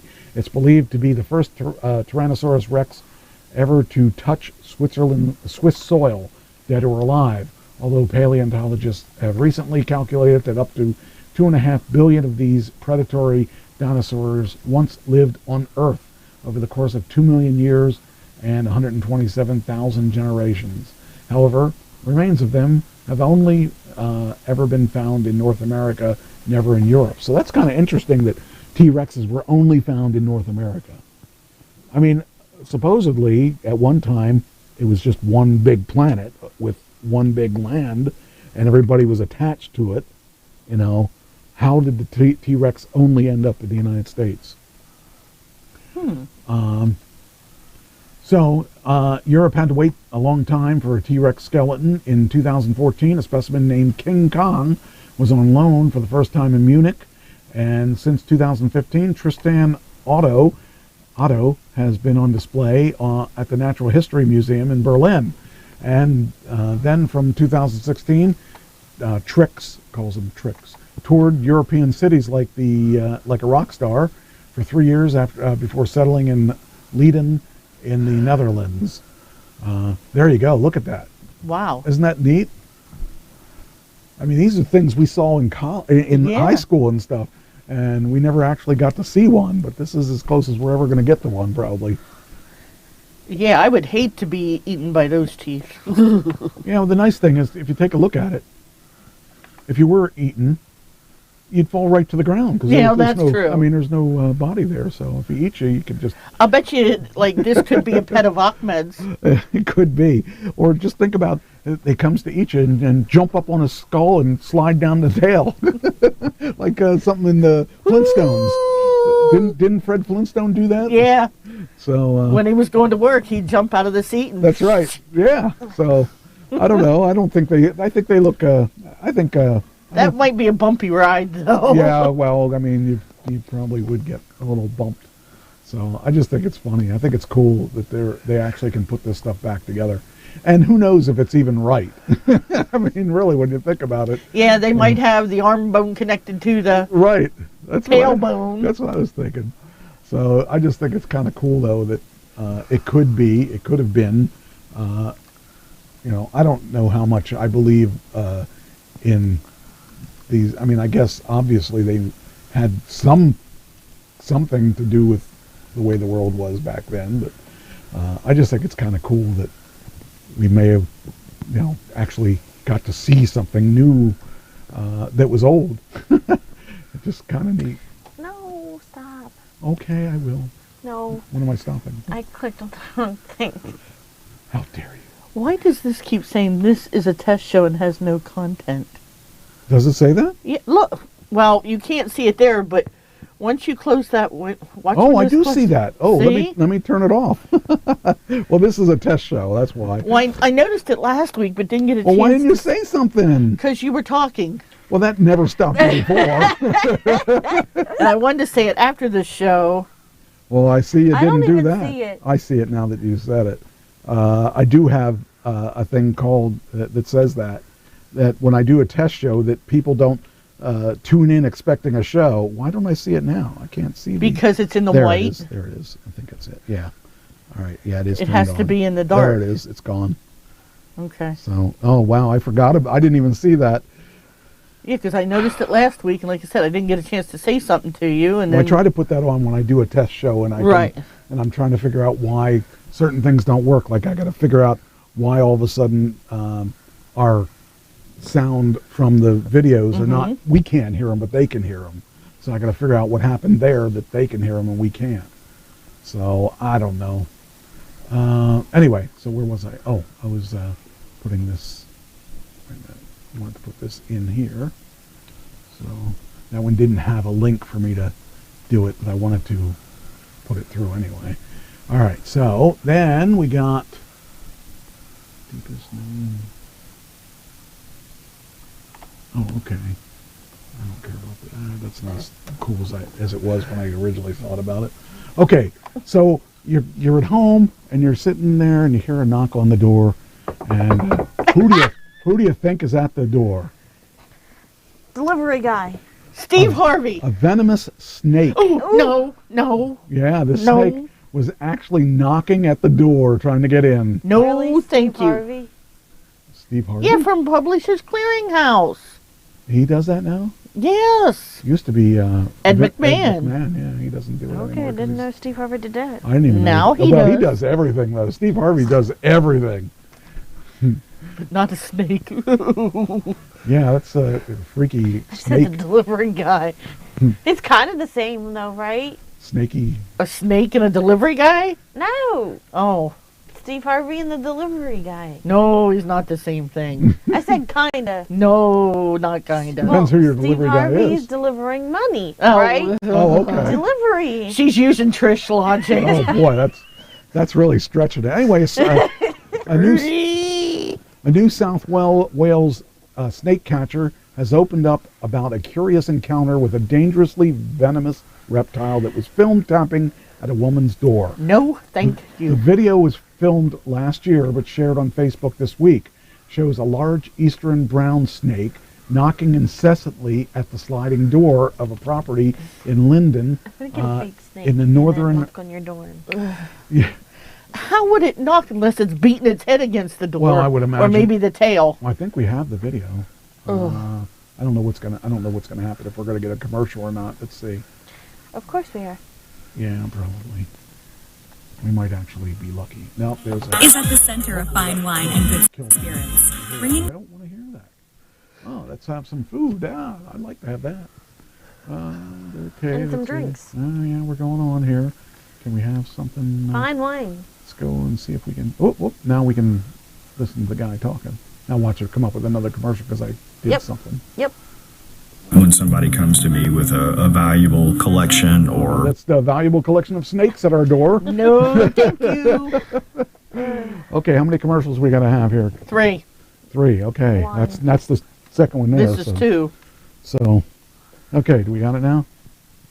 This is it. Okay, where's the? There we go. here last night without a formal tribute to Barry Humphries. The 89-year-old died over the weekend following complications from hip surgery. Okay.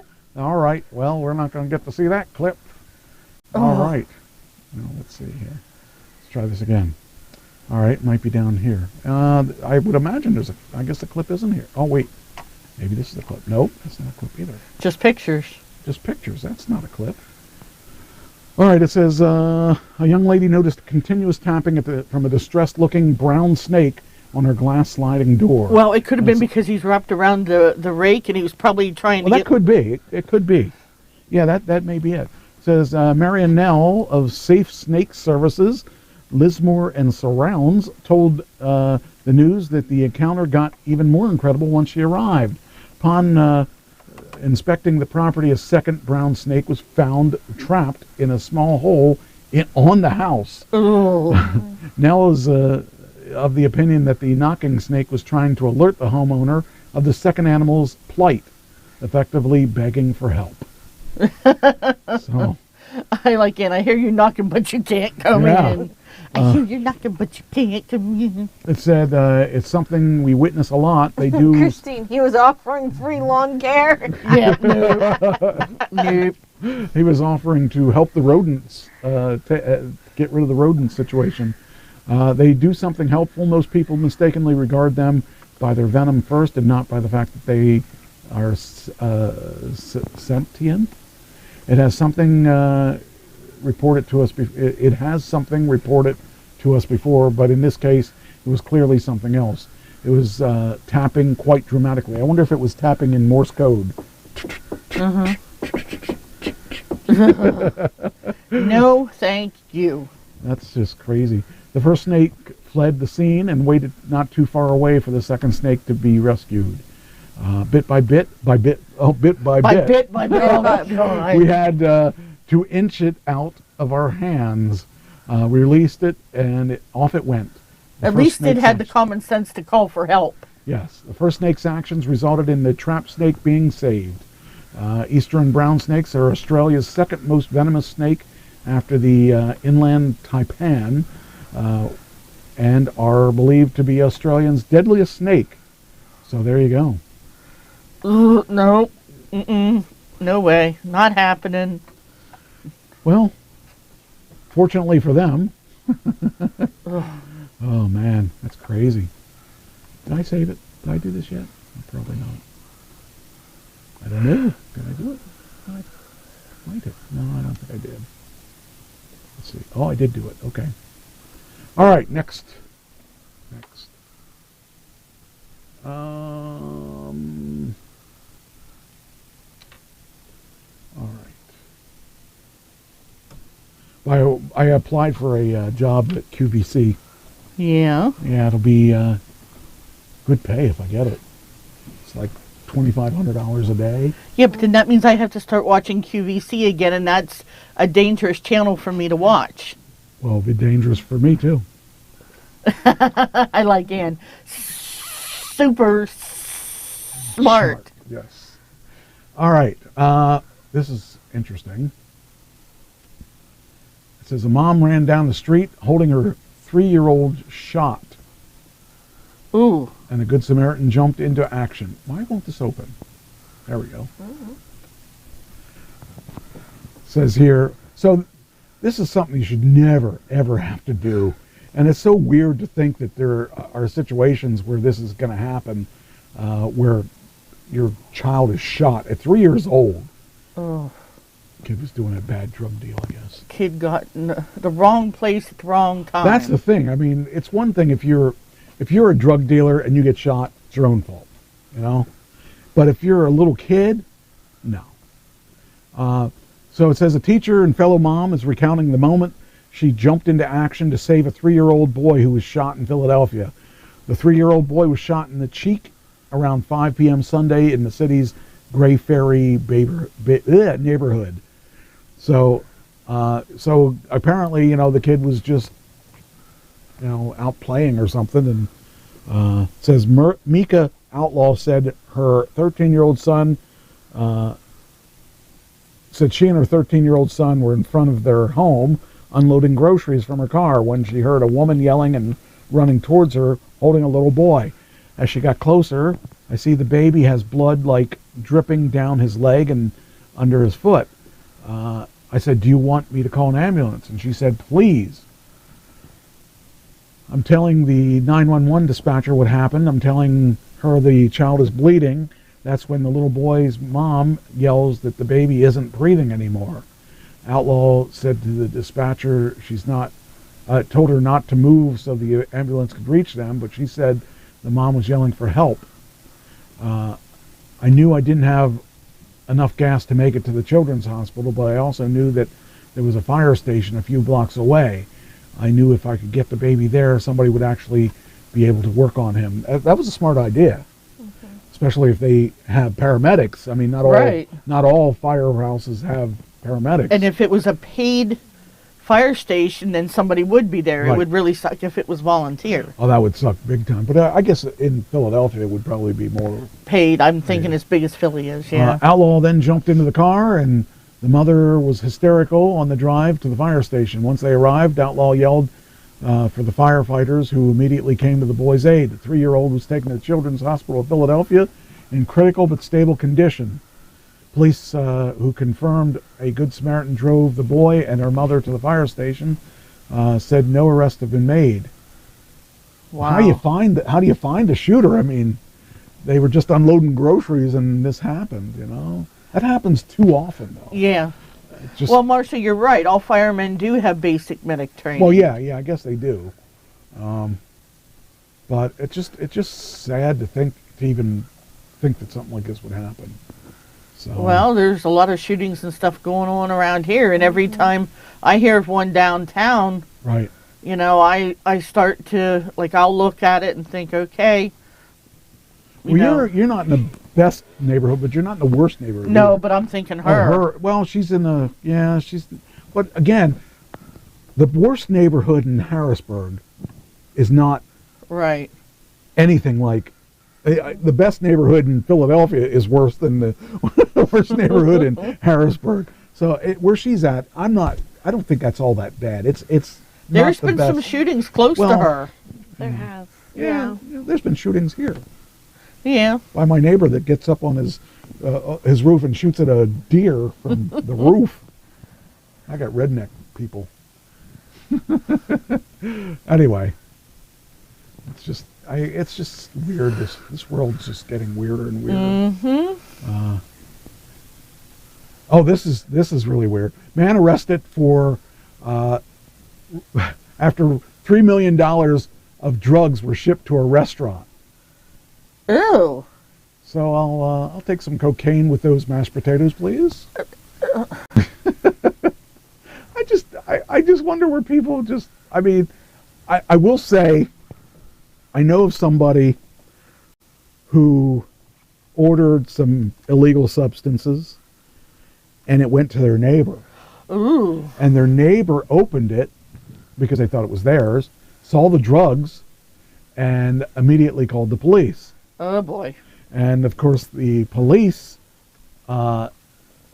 decided to package the stuff up, take the package, put it at the front door of where it was supposed to go, and busted into the place and arrested the person. Wow. That was my brother. Oh, I was going to say, did they bail you out? No, I never, you know me. Yeah, I know. I don't touch that stuff. But he spent a long time fighting.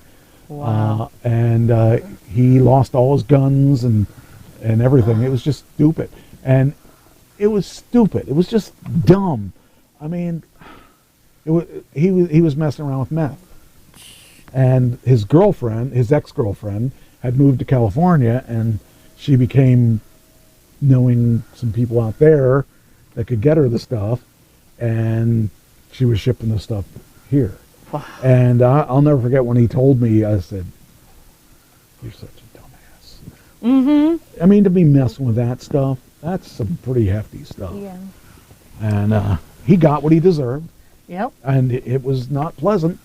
But he didn't have to go to jail. He should have gone to jail. He denied it being his, and then but you know, if his name's on the shipping label. Yeah. It says Maine. This happened in Maine. Employees of a Maine restaurant got a surprise when they opened a large wooden crate that they thought was a shipment of mugs. And rhymes with mugs, but it's not mugs.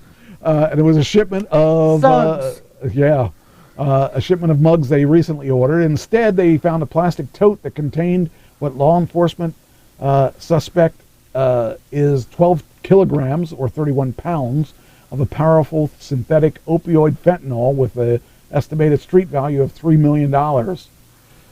Wow. And, you know, that shows you can't rely on anybody for shipping. Yep. And actually, a couple times I got my neighbor's stuff. Same neighbor. I keep getting her stuff. And I drive it up to her place, and I just drop it off, and I said, yeah, this is yours. Well, my former neighbor, Keith, he got a hold of me, and he said, hey, I need you to watch the neighbor's house for a package, because he had ordered like a plaque for on the front of his new home that has his last name, established 2023. Well, when he lived beside me, he ordered one for that year, and so he went back to the same company to order another one for the new place. They didn't even ask him his address. They just automatically shipped it to the old place, and it's like, what?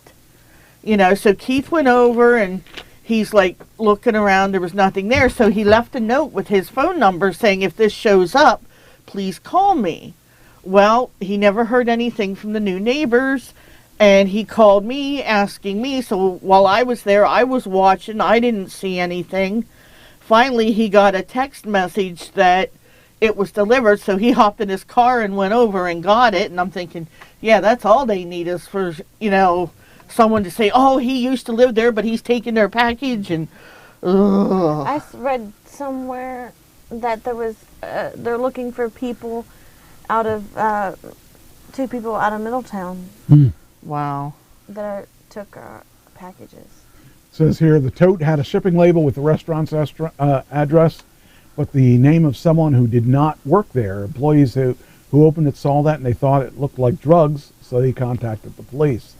The crate from Arizona had arrived in the main town about 30 miles north of Portland, and was taken to the police department when a chemical field examination confirmed it contained fentanyl. Fentanyl is a nasty drug. I remember Pam used to have to take, she had these fentanyl patches and stuff, and it made her act really weird.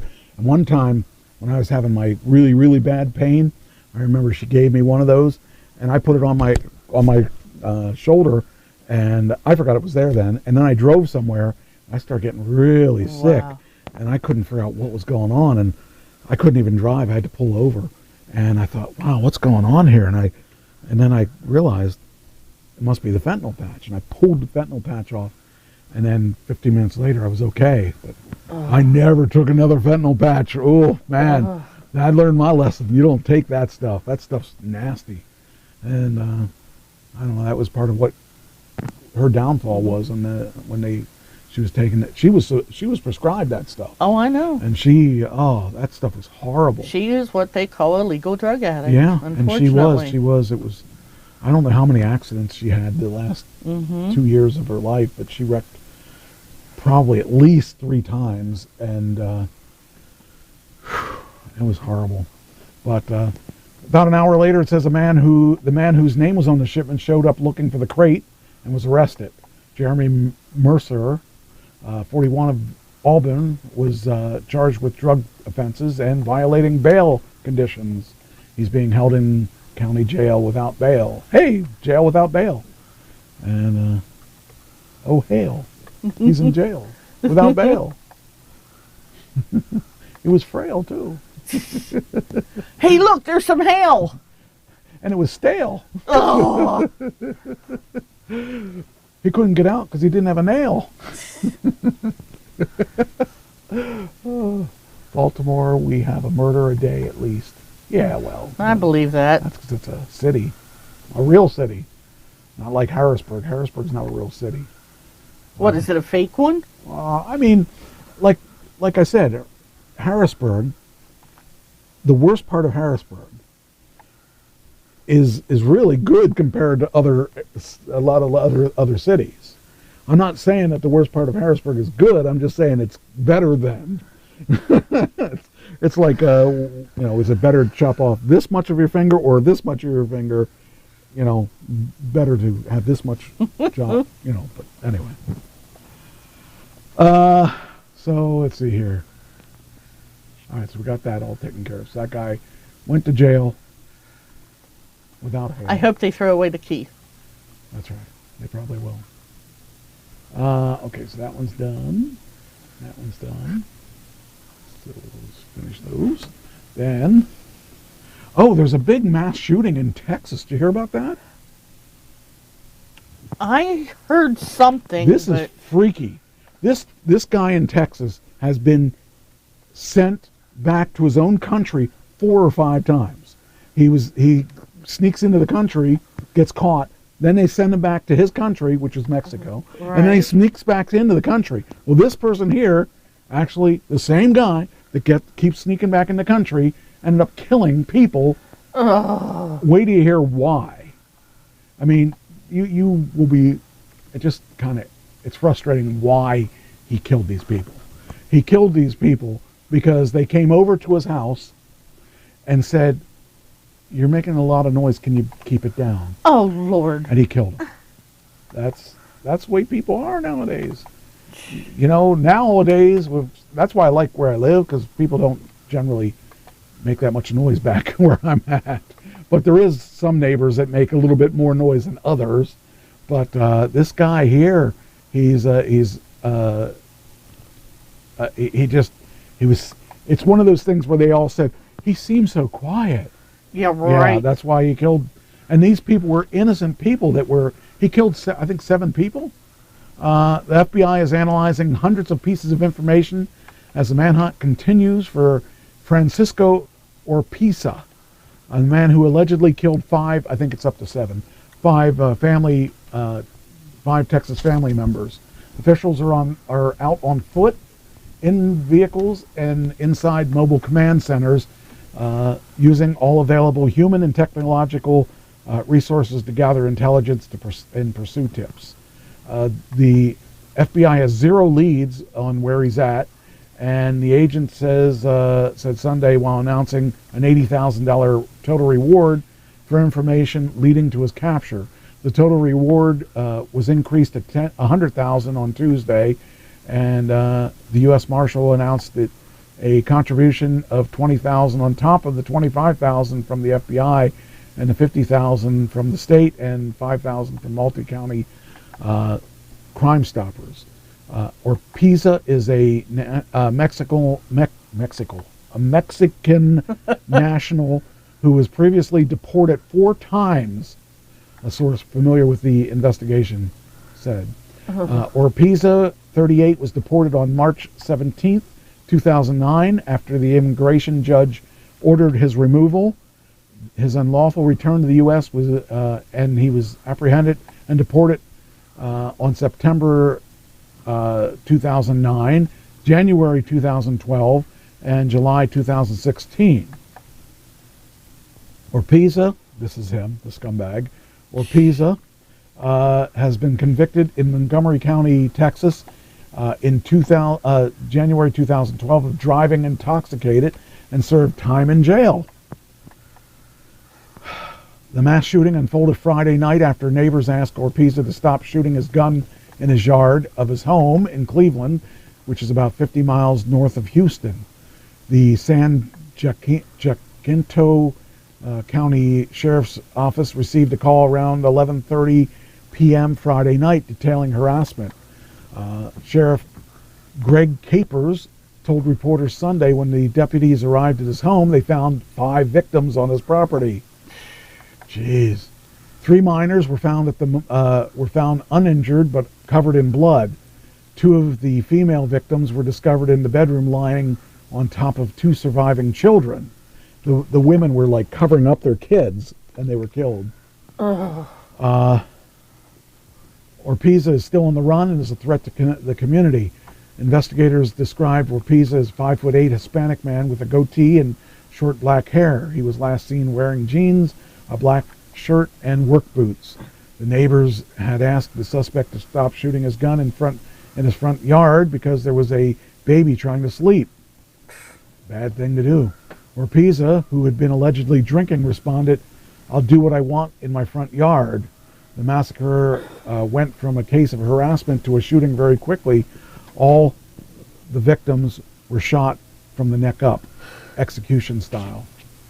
Again, drugs and alcohol will get you into trouble. The victims were identified as Sonia Argentina Guzman, 25, Diana Velasquez. Yeah, that too. Alvarado, 21. Julissa Molina Rivera, 31. Jose Jonathan Cesares, 8, and Daniel Enrique Lasso Guzman, 8.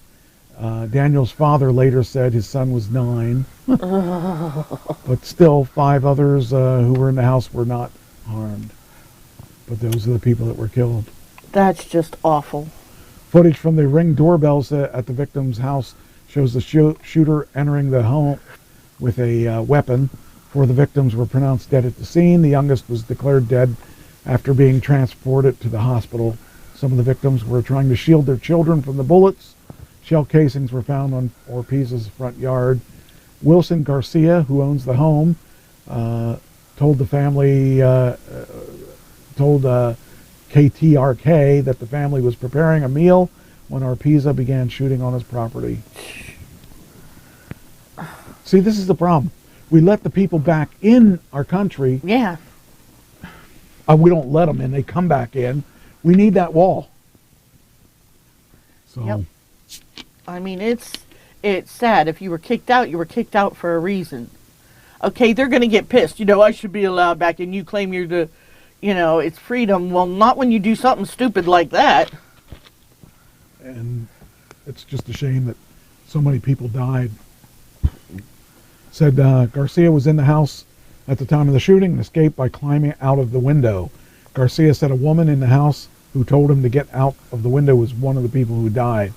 She told me to jump through the window because my kids now are without a mother, and one of us needed to stay alive to take care of them. I'm trying to be strong for my kids. My daughter somewhat understands, and it's difficult when she starts asking for her mom or her brother. Yep. That's just insane. Yeah, I agree. I mean, we I don't know. They should have killed him the first time he came back to the country. When he snuck in. If definitely not the first, the second. Yeah, well, at least the first. I believe the first. I mean, they caught him one time, kicked him out. If he came back, then boom. Kill him. Yep. Yep, that's it. You get one chance. If you can show me your papers that say that you should be here legally, okay. But if you're just sneaking into the country over and over again, this could have been avoided because he was a known criminal. I wish they'd do that around here. Well, the governor responded, and our governor? No. Okay. Governor Greg Abbott prompts swift rebukes after calling Texas mass shooting victims illegal immigrants in the state. Well, so he said the victims were illegal immigrants. That's not the truth. He had to pull that. He had to rebuke what he said. He said that the people killed were illegal immigrants. No, the people that were killed were not illegal immigrants. It's the people that killed people were illegal immigrants. I think that guy should be kicked out of office just for saying that. You got to be careful what you say these days. Mm-hmm. Oh man, just sucks. But yeah, that's that's funny that somebody didn't know what they were doing. And how does he know they were all illegal? I mean, they aren't all illegal. The young boy could have been born here. Well, the only one that was illegal was the guy that shot everybody. So it says government. The Texas governor Greg Abbott is being criticized for identifying the victims of the mass shooting as illegal immigrants. In the same statement, he offered condolences to their loved ones. On Friday evening, a drunk man shot and killed 5 people, including an 8-year-old boy, after neighbors asked the man to stop firing his AR-15 style weapon in the air. That's just, I don't know. It's such a shame. I mean, that kind of thing shouldn't happen, and it does. Mm-hmm. Just happens too often. And it can happen anywhere. Well, it will be happening closer to a place like Texas. It's just bordering. Yeah, that's true. If we could only get those Canadians to stop moving into the country, too. Mm-hmm. And then we wouldn't need to hear that boom, boom, boom, boom music all the time. I don't think we hear that from Canadians. Oh, I actually saw a sign the other day. The Canadians are where yeah, I know. Bachman Turner Overdrive came from. Well, I saw this sign. I was going down Derry Street, and they had this big banner that says, "This is a quiet car wash. Please do not play your music that loud." And I'm thinking, what? Go them. Oh, yeah. That's stupid. Okay, this is kind of interesting, and I like the idea of this. This will make all of us happy, I think. What, the governor says okay? U.S. to end COVID vaccination requirements on May 11th for foreign travelers. Hopefully, that'll also mean that they'll let up on wearing masks and stuff. Like, like there's certain places that still require. Doctor's offices. Like doctor's offices, yes. The reason I'm thinking of that is because I got a dentist appointment. So. I actually heard yesterday, we were in my office talking, and the one thing the one lady said was, we were talking about, you know, the shots that we had to get, the shots and the boosters. And she said, did you get them, which arm did you get them in? I didn't have my boosters yet. And I have one more booster to go. And I said, well, I got mine in my right arm, I'm pretty sure. I got all mine in my left arm.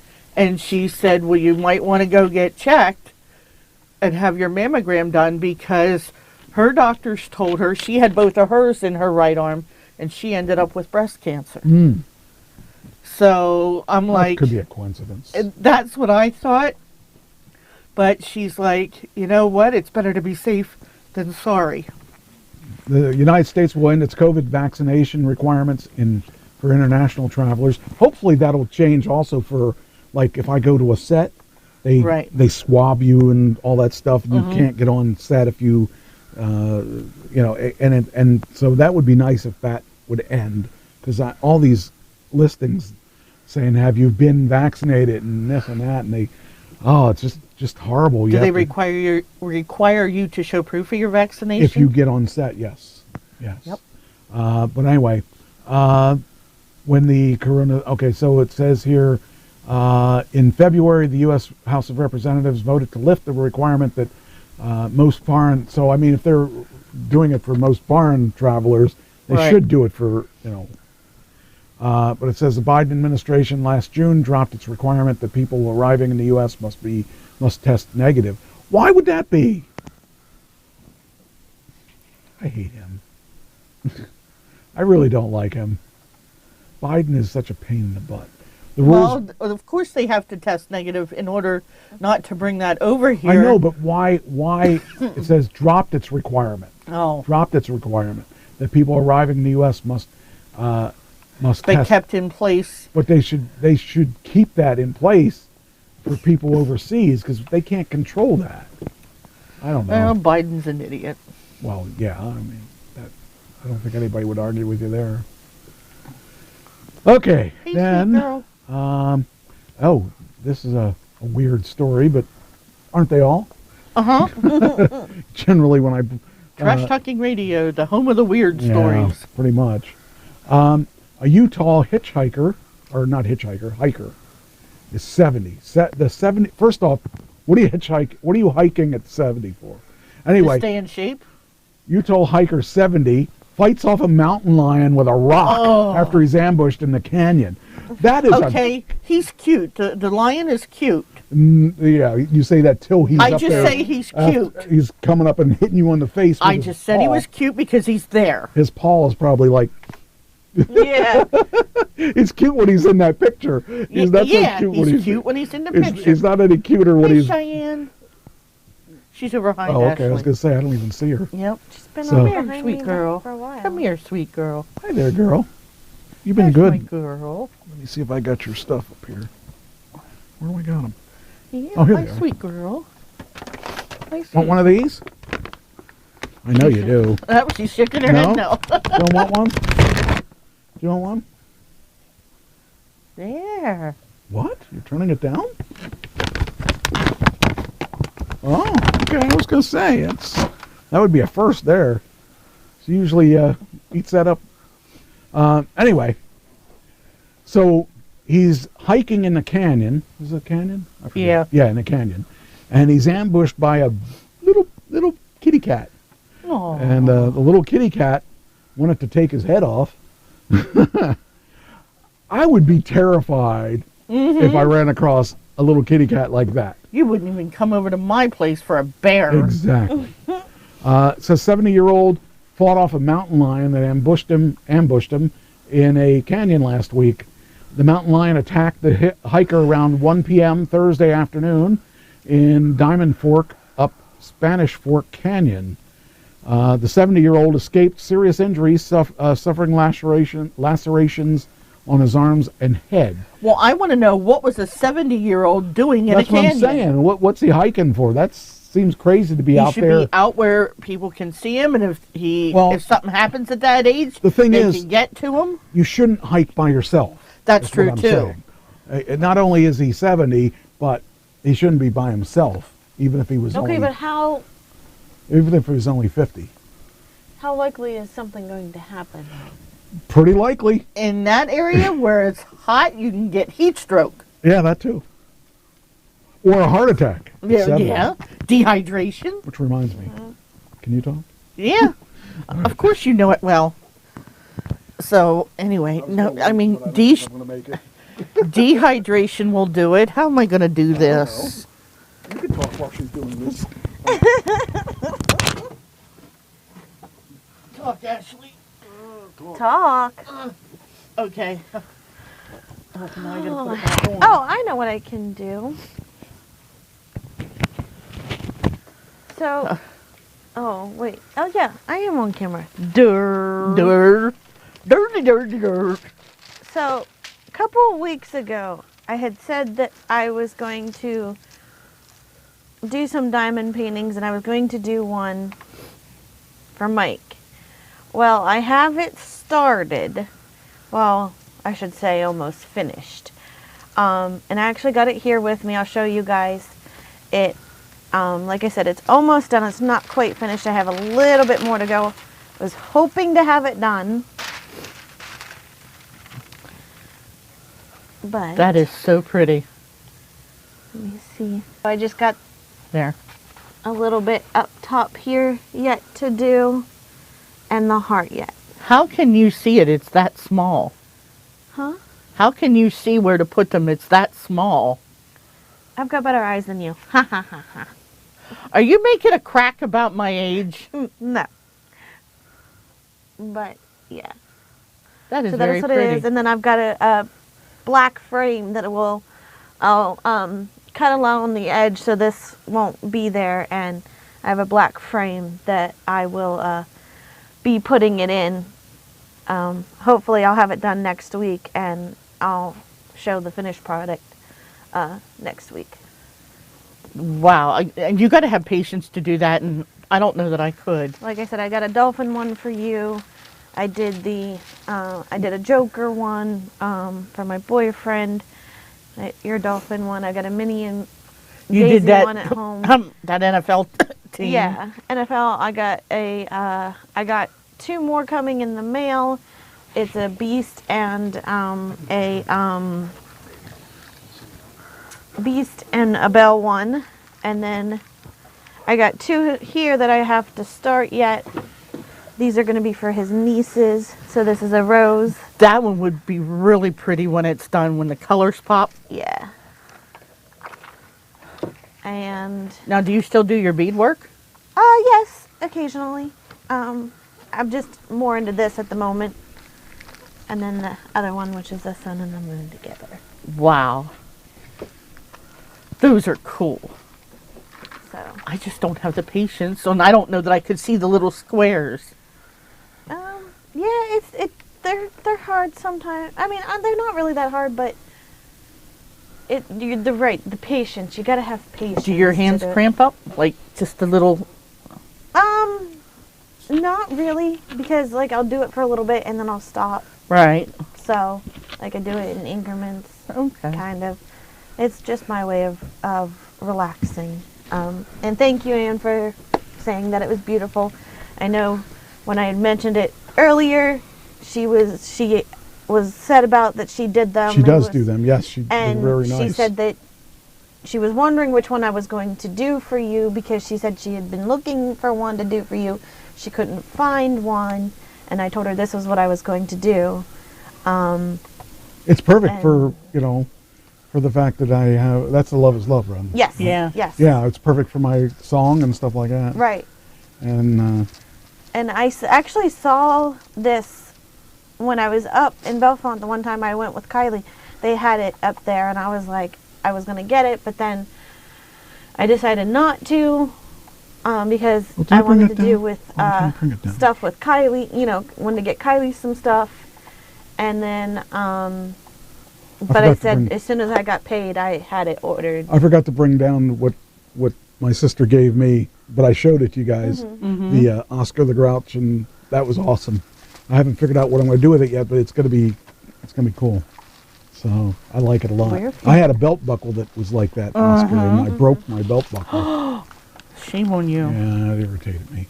So anyway, actually, Ann gave me a pair of pants that she said she used to wear, and she can't fit in them now because she's lost weight and all that, and they fit me. I was like, wow, it was awesome. They were like 40s, and they weren't 40Ws, they were 40s, and they fit.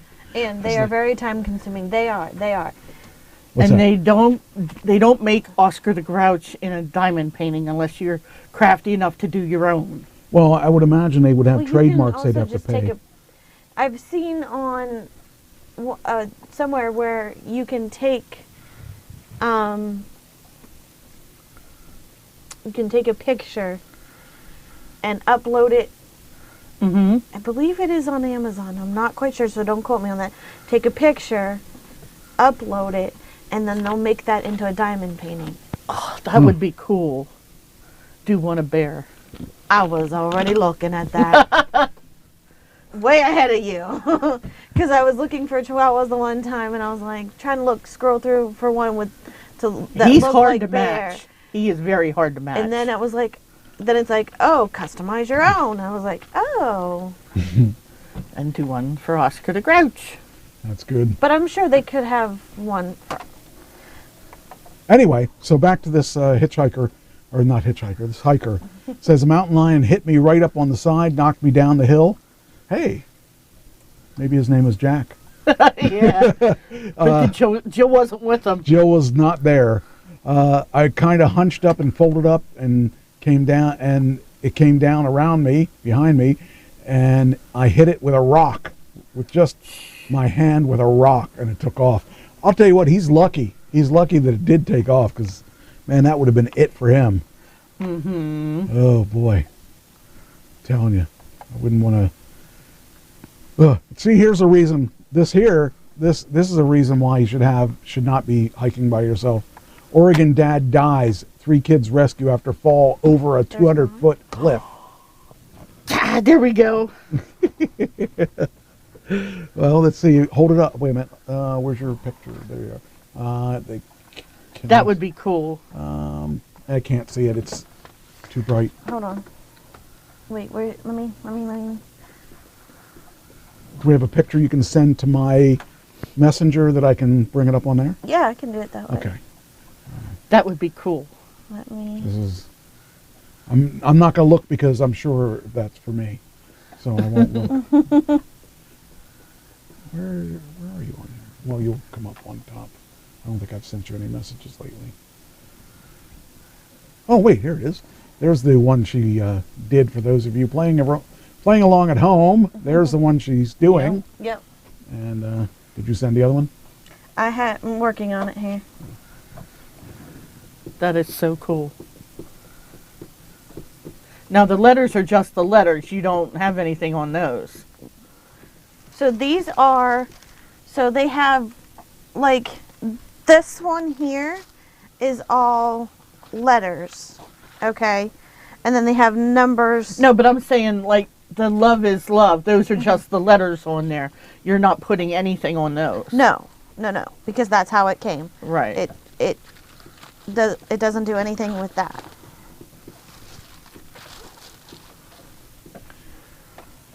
Okay. Yeah, I don't know that I would have the patience. I know I wouldn't. I know I wouldn't. I know Michael wanted to get into them, and he bought all these, and he hasn't done anything. And I'm just like, he wasted the money. But he wanted to get back into doing crafts, and yeah, no. Okay.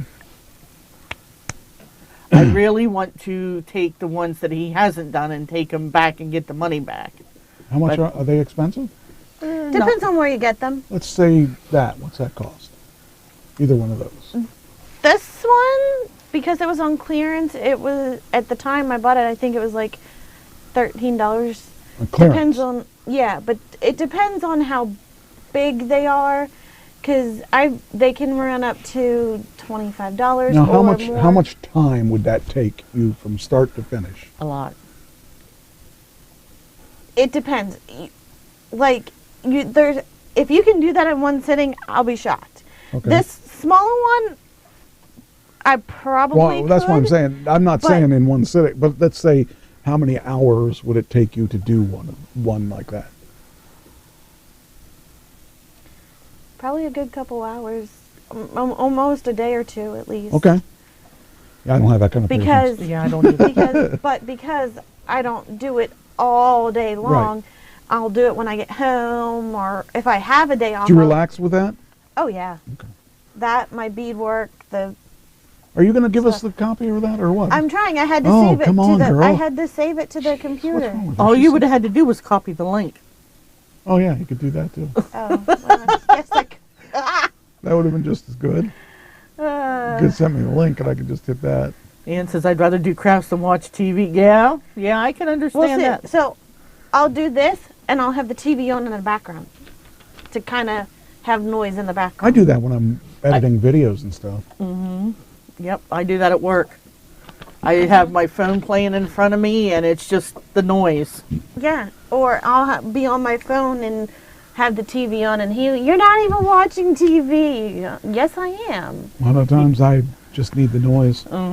The trick is you have to, if I'm watching TV and I have somebody else in the room that is watching videos on their phone, I have to outdo the sound on the phone.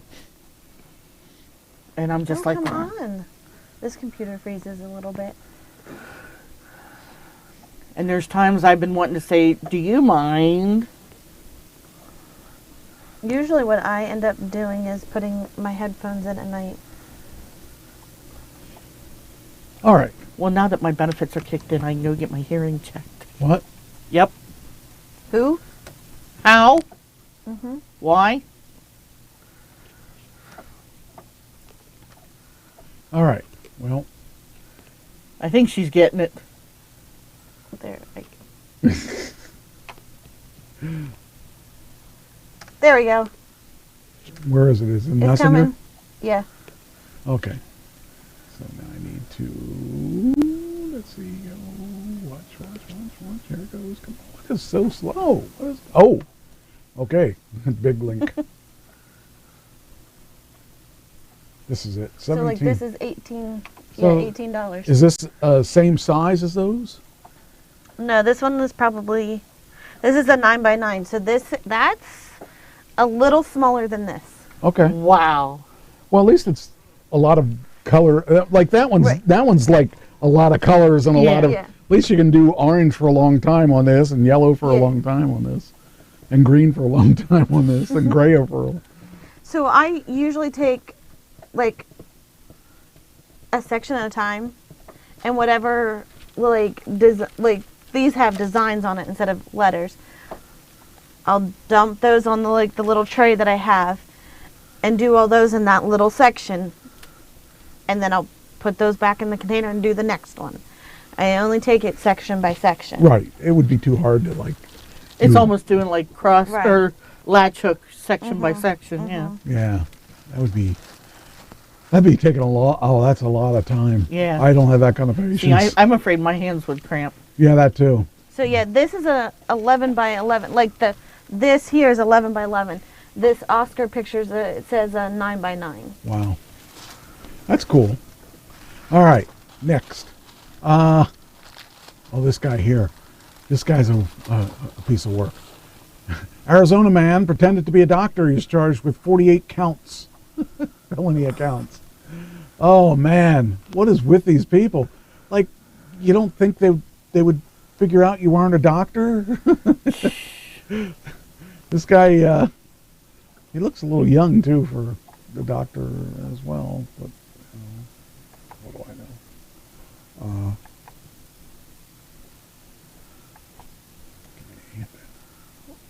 Why do, like, if you're a professional like that, why do you even try to do something stupid? Well, he could be a doctor, though, because he's 40.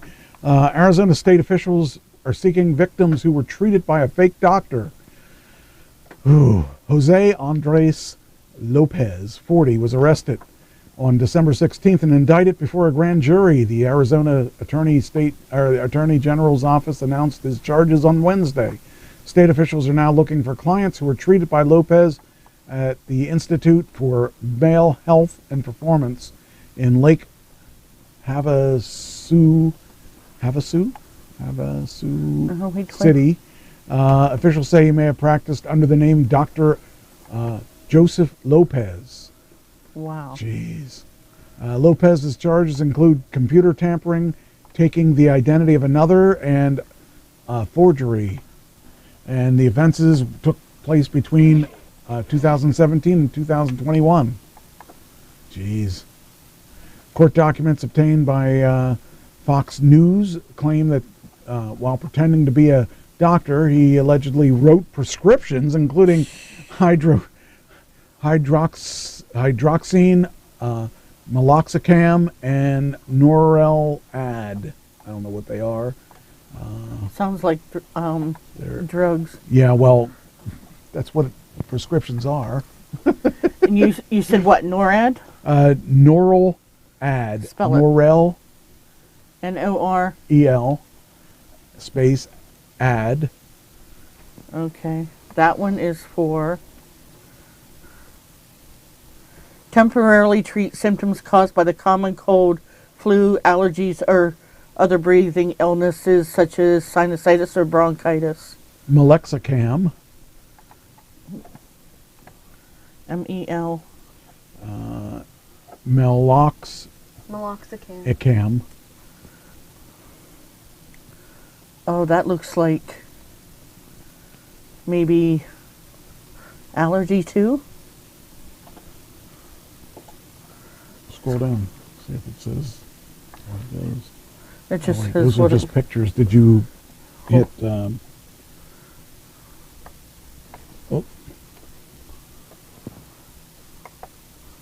Okay. Can you hit the... shopping. Search. There we go. Okay. Arthritis. Mm-hmm. He's going to jail for this. What an idiot. At least do good stuff. And the other one is hydroxyzine. Hydroxyzine. That's for anxiety. Itching caused by allergies. Jeez. May treat anxiety, allergic dermatitis. I don't know why somebody would want to pretend. Sedation as adjunct to anesthesia. Wow. That's the suspect's accused of forging sensitive documents, including bills. Lopez is suspected of lying on his Arizona Western College job application back in 2018, and he's got some serious issues. Wow. I don't know why people... I mean, why would you try to be a doctor, pretend to be a doctor? Because you would really have to know what you're doing if you're going to do that. Like Marcia says, Doogie Howser was a child prodigy. Yeah. Here's a comment. Arizona man pretended to be a doctor charged with 48 felony accounts. If he woke up that morning and felt like he was a doctor, I see no problem with him living his truth. Heck, he probably felt more like he was a doctor since he was two or 3 years old. Trans careerism is real. He exists. That's pretty weird. He exists, and if you don't accept him as such, then you are some kind of phobic. Editor's note: we will clarify exactly what kind of phobic that is just as soon as we make it up. Oh, that's crazy stuff. Speaking of crazy stuff, do you remember El Chapo? He was that big drug king down in Mexico that we extracted and put in jail. Right. Well, guess what? the fruit doesn't fall far from the tree. Oh, El Chapo's sons are charged with smuggling cheap fentanyl to U.S. Wow. Oh, why not? Like dad, like son, you know. Should keep the family business going. The fentanyl thing really scares me because they've been killing a lot of people with fentanyl. It's not even a fun drug from the looks of things. All right, let's see here. All right. So it says here with Sinaloa cartel boss El Chapo serving a life sentence, his son steered the family business into fentanyl, establishing a network of labs churning out massive quantities of cheap, deadly drug that they smuggled into the U.S. And after Guzman's trial resolved around cocaine shipments, the case of his sons exposes the inner workings of the cartel undergoing a generational shift as it worked to manufacture the most potent fentanyl and to sell it in the U.S. at the lowest price. Synthetic opioids, mostly fentanyl, now kill more Americans every year than died in Vietnam, Iraq, and Afghanistan wars combined, feeding an argument among some politicians that cartels should be branded terrorist organizations and prompting once unthinkable calls. See, the thing is, okay, we're all somewhat intelligent people. If we're stupid enough to take the fentanyl, okay, go ahead and die. Yep. You know, it's one of those things that you're blaming the drug manufacturers or the cartels. They're only half the problem. The other half is people are taking the stuff. And they should know better because we know that fentanyl kills. I don't know. It says they're making their own fentanyl far more potent and versatile than heroin in small, easily concealed labs. So instead of having a lot of heroin, they just have a little fentanyl. And we see more people killed by fentanyl. Wow. It's just amazing that people are that stupid. I don't know. I guess I'm feeling all holier than thou or something. It's just, I don't understand people's fascination with, okay, pot. At least you're not going to die with pot. You know? No one's ever overdosed on pot. It just doesn't happen. Right. You just mellow out. But when you get into the real drugs, the heavy stuff, you know, people are dying left and right over things. They're dying to try it. Well, it's a shame. And I don't know why people are so into doing that stuff when it's in the news all the time. Somebody died over this, and it's potent and all that stuff, and people still want to do it. Mm-hmm. Yeah, Christine's right. You can do some stupid shit on pot. Yeah. Well, yeah, but you're not going to, I mean, you're going to be mellow. You're not going to, I don't think I've ever seen anybody get angry and want to fight on pot. They just want to sleep. Mm-hmm. Or they want to do stupid Or things. have the munchies. Yeah, munchies. I mean, they might get fat on pot. I don't know. It's funny. Here's a neat story. Arizona hiker hears a woman crying for help. Finds her trapped between boulders on a 50-foot cliff. Well, she was found. Who would have thought that here's another person out there, you know, hiking by themselves and they get caught on a 50-foot cliff. If she had somebody there with her, yeah, exactly. She might have been able to found or have a cell phone that had reception. Well, in those places, you never know. It's hit or miss because they are away from the towers and usually out in the middle of nowhere.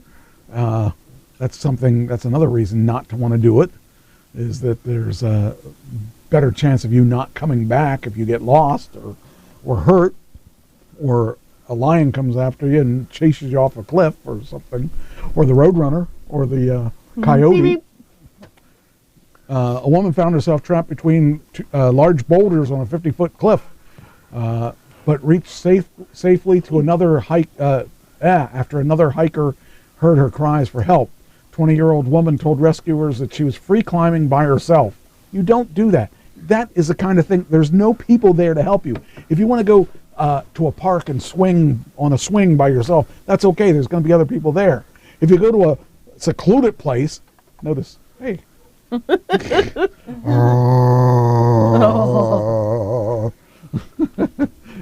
I keep forgetting that's there, and you do it too. You were doing that too. Well, they don't usually see you because you're not that far enough in it. Right. You know, since we don't have the other person here, I could move it actually closer to her. That's true. Again, but anyway, the 20-year-old woman told rescuers she was free climbing by herself at Pinnacle Peak Park. Try to say that a couple times. When she slid between the two boulders. She said her leg got twisted between the large boulders and she couldn't free herself. The woman struggled for nearly 2 hours to pull her leg free, but couldn't get it out between the boulders. Wow.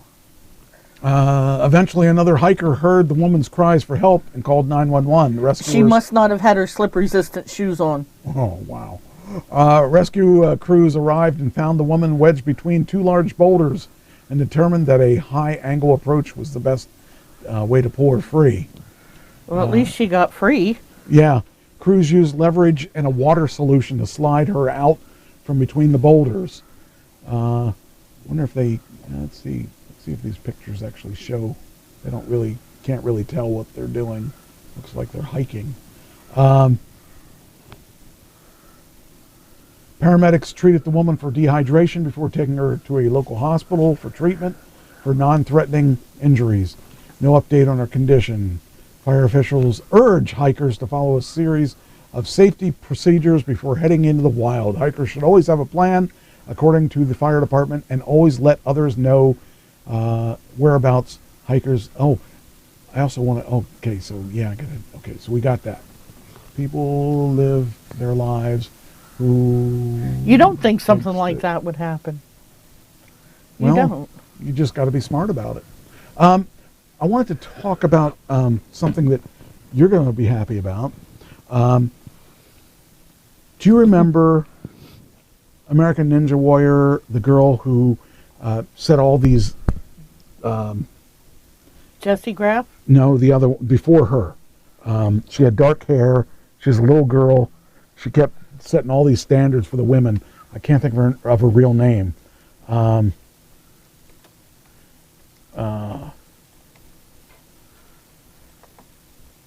Females. Yeah, Casey. Casey. Well, she doesn't go by that anymore, but Casey Catanzaro has been with NXT wrestling for the last couple years. Okay.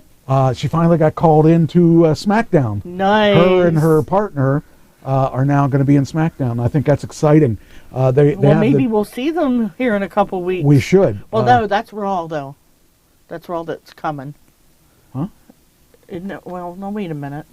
It's Monday Night Raw you're going to. Yeah. Anyway, the cool thing about that is she does some really good stuff in the ring. It's fun to see someone go from that sport into wrestling, and she wasn't gonna. I didn't think she was gonna make it. I thought she was gonna give up because it's a really tough sport.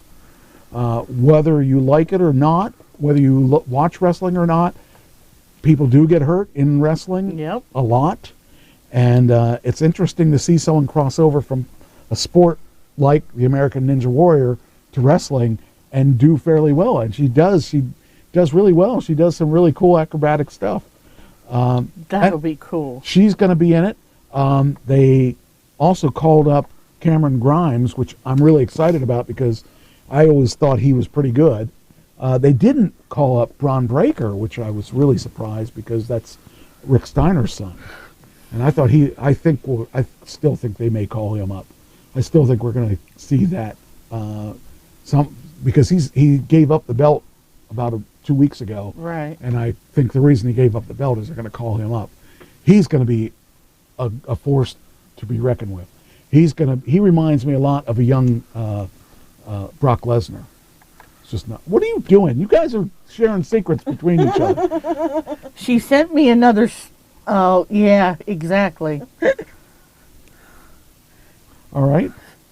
something that she's playing, and it says daily winnings 384,000. It's something I played earlier in the week. Oh. And I just now remembered it. So I brought it up on here. And she says, wish it was real. Yeah, but think of all the taxes you'd have to pay on that. Yeah, that's very Still, true. you would still have more money than you Yeah. started with, even if it was 50% taxes.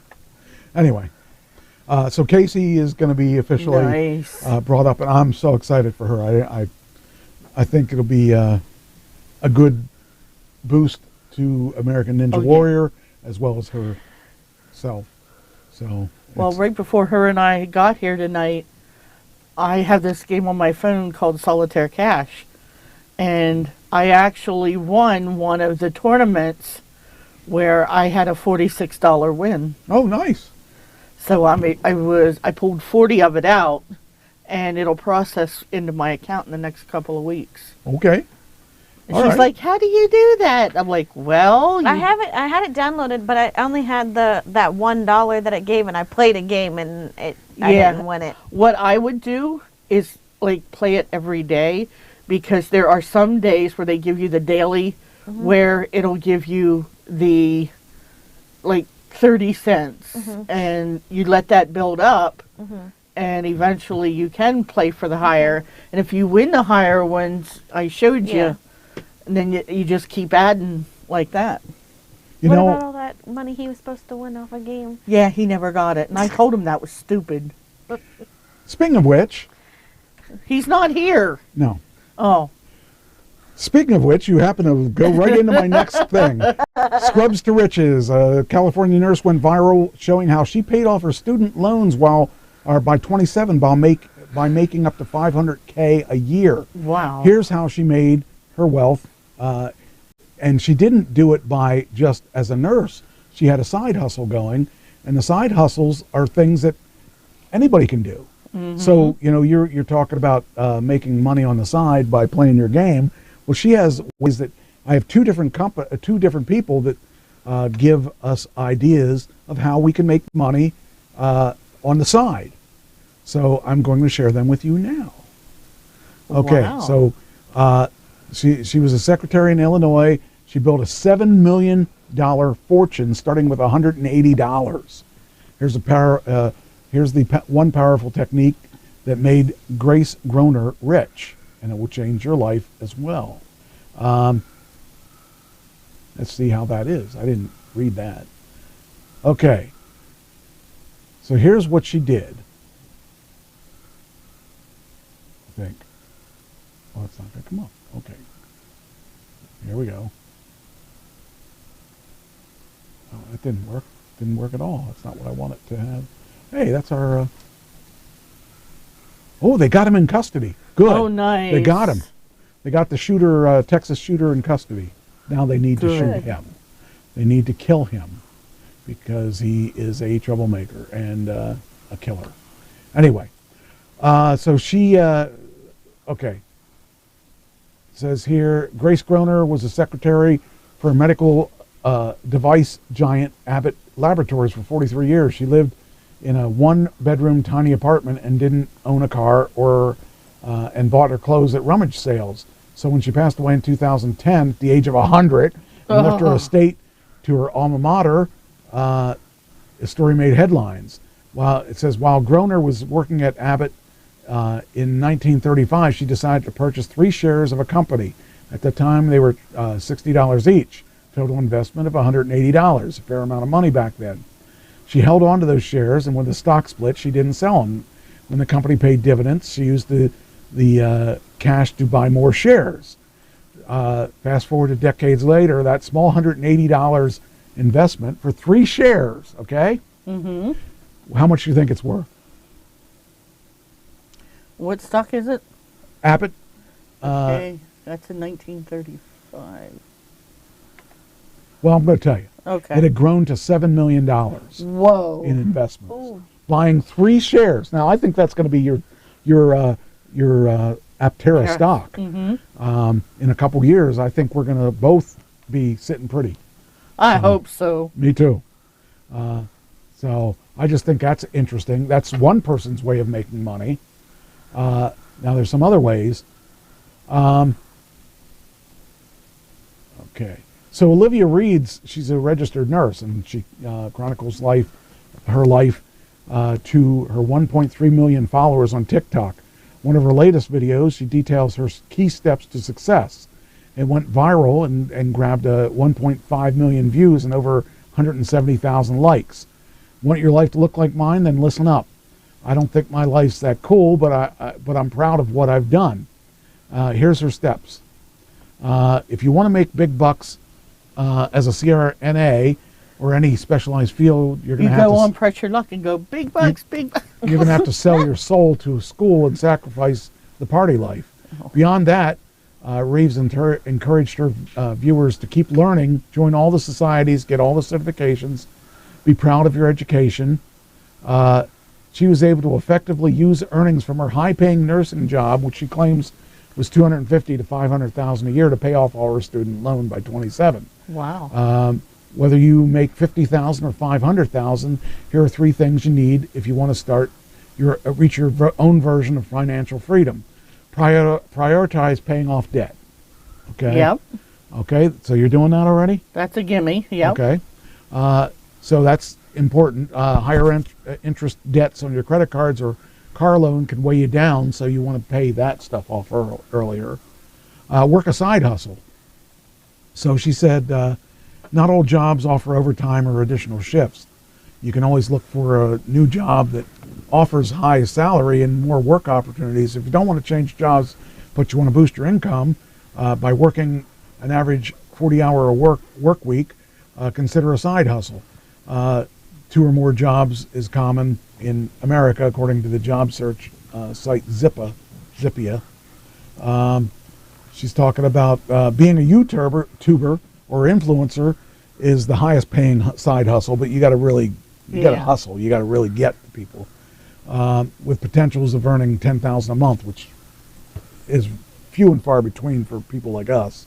I'll keep my overtime. But since success in those ventures is no sure thing, look into popular gigs like grocery delivery, dog walking, online tutoring that pay more than $1,500 a month. Invest on passive income. You've done that. You've done that with Aptera. Says if you have, once you handle your debt situation and get a grip on your money management, you should consider putting any extra cash you have to work. It doesn't have to be a lot, but you can invest your spare change and easily generate passive incomes through dividends without lifting a finger. If you're unsure where to start, there are a lot of apps and digital tools that can tell you what to do. For veteran investors, you can act as an inflation hedge and insulate you from sometimes shaky stock market. Whether it's more conventional, you don't want to do it what George Foreman did, and that's allow someone else to lose all your money on high risk stocks, because high risk is a reason you can get a lot of money or you can lose a lot of money. Well, I'll show you. Like, here are the games that I've already played, the tournaments, and like I won $9 there, 11 there. Do you have to put any money into it? You can if you want to. Okay. But I just kept playing it and let like this little thing build up, because each day you can get different things, and when it gets high enough, then I can play the higher tournament. And that's what I did this last time. Like, if I had a $12 entry fee and I placed high enough, I could win up to $45 for first place. Okay. So, on that one, I must have won first place in order to get $43. Okay. I'll take it. Okay. It says here, UBS says 61% of millionaire collectors allocate up to 30% of their overall portfolio to this elusive asset class. Hold on to your money. Jeff Bezos says you might want to rethink buying a new car, refrigerator, or whatever. There are certain things that are recession-proof buys. 60% of Americans aren't confident about retiring one day. Very few people get to do what I did. Right. I got to retire early because I had money that was trying to get into a company that offers an ESOP or a retirement plan, because people that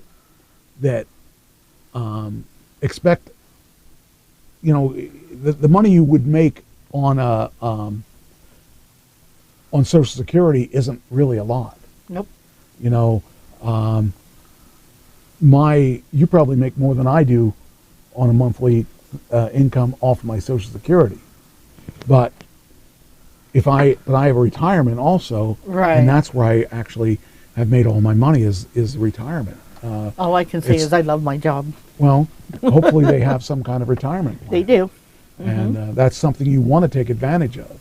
When I first started working, I spent a lot of money on savings bonds, but that's not a good income. But at that point, I didn't have anything else.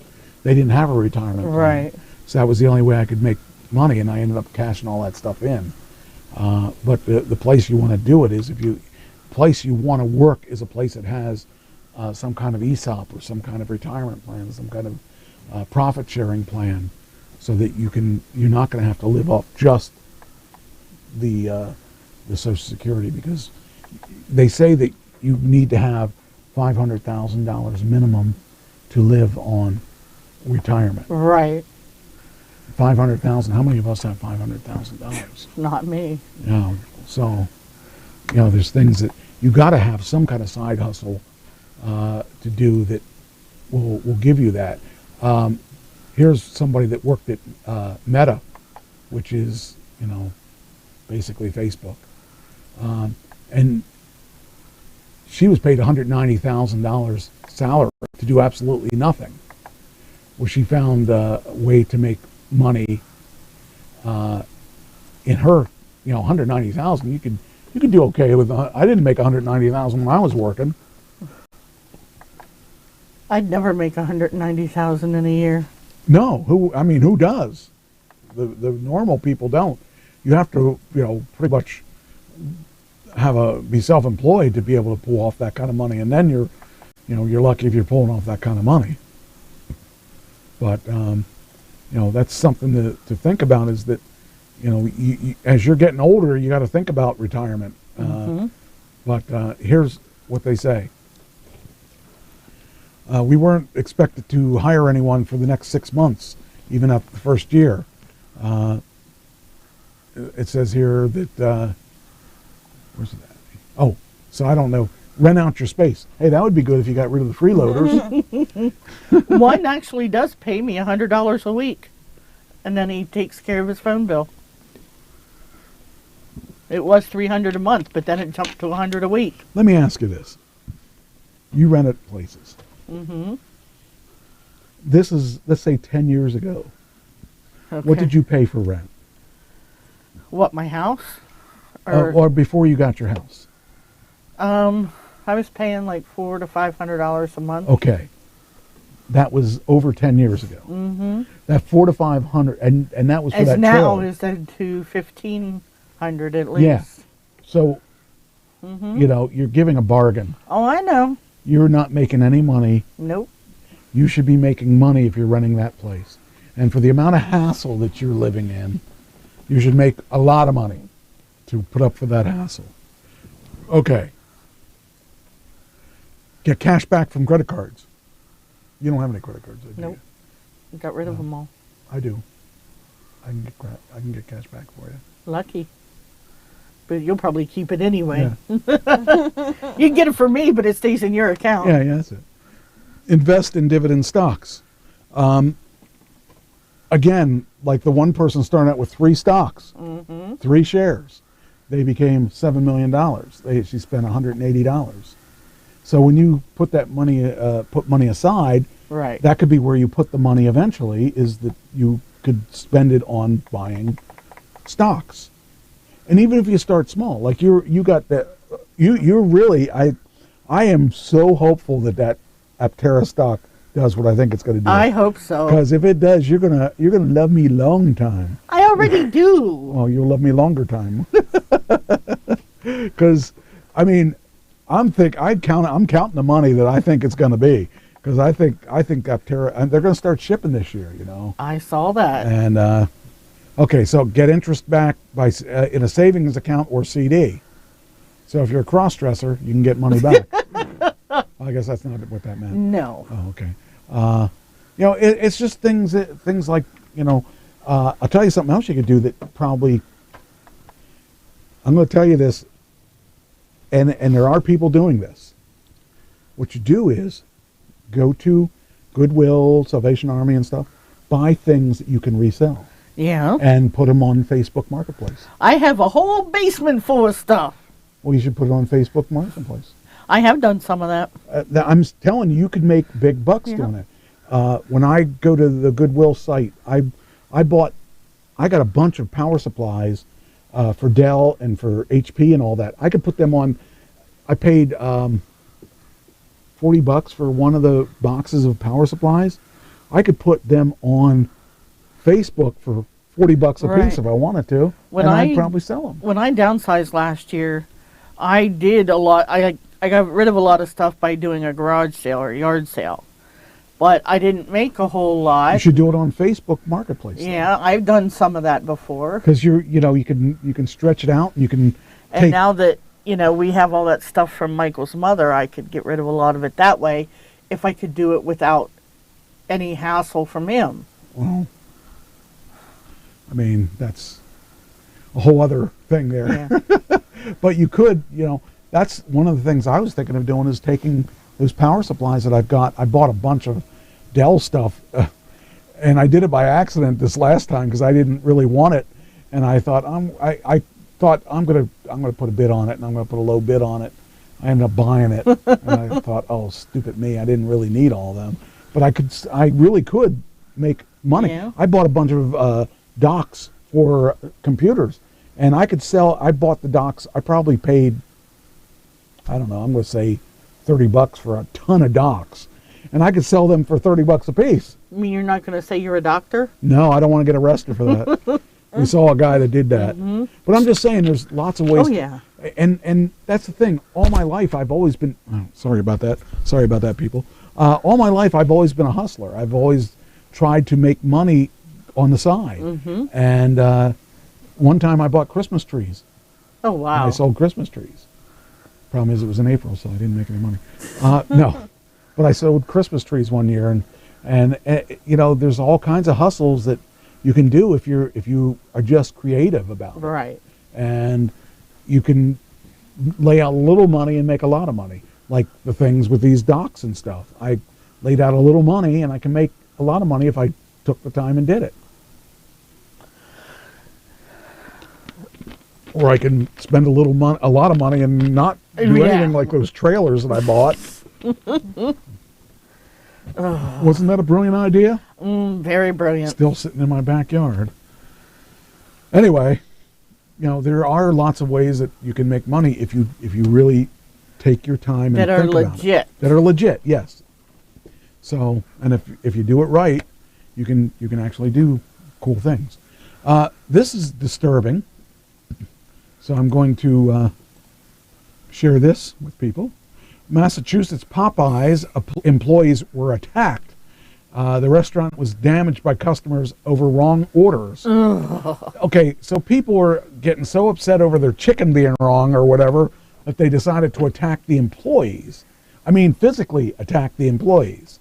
And there's something wrong with this world that the young people of today think that they can just bully people over stuff like this. And it's usually the millennials, I would think, more than anybody that's doing this. But this particular place, the employees at Popeyes in Massachusetts were assaulted. The establishment was vandalized after 2 customers received the wrong order. Police officers in Worcester were called to the chicken place at 4:30 Saturday, and reports of 2 males damaging the store. It says here, witnesses said the pair were in a vehicle in the drive-thru where they ordered their food. The employee told the men one of their items in the order wasn't available. The pair responded by making threats. The men then entered the restaurant, allegedly threw food at employees and damaged equipment, including computer, cash register, and TV and printer. The males were gone by the time the police got there, and but as they left, they grabbed a rock and threw it through the drive-through window. Now that's one. drugs. Well, then the other one was, this is really sad and really disturbing to me. High schoolers allegedly gang up on an assistant principal. They pummel her so hard she's rushed to the hospital. Now this is supposedly this principal was a really good person, and it's just a bunch of bullies. They just acted like punks. And of all places, Massachusetts, I wouldn't have thought would have been. Oh wait, is this Massachusetts? Oh, this isn't Massachusetts. Oh, I was thinking the other story was Massachusetts. So students at a public high school in Texas allegedly formed a mob and attacked an assistant principal, landing her in the hospital. 3 or 4 kids jumped in on her, just pummeled her to the ground. They started kicking her and pulling her hair. The teacher at the Westfield High School recounted to Click 2 Houston under the condition of anonymity.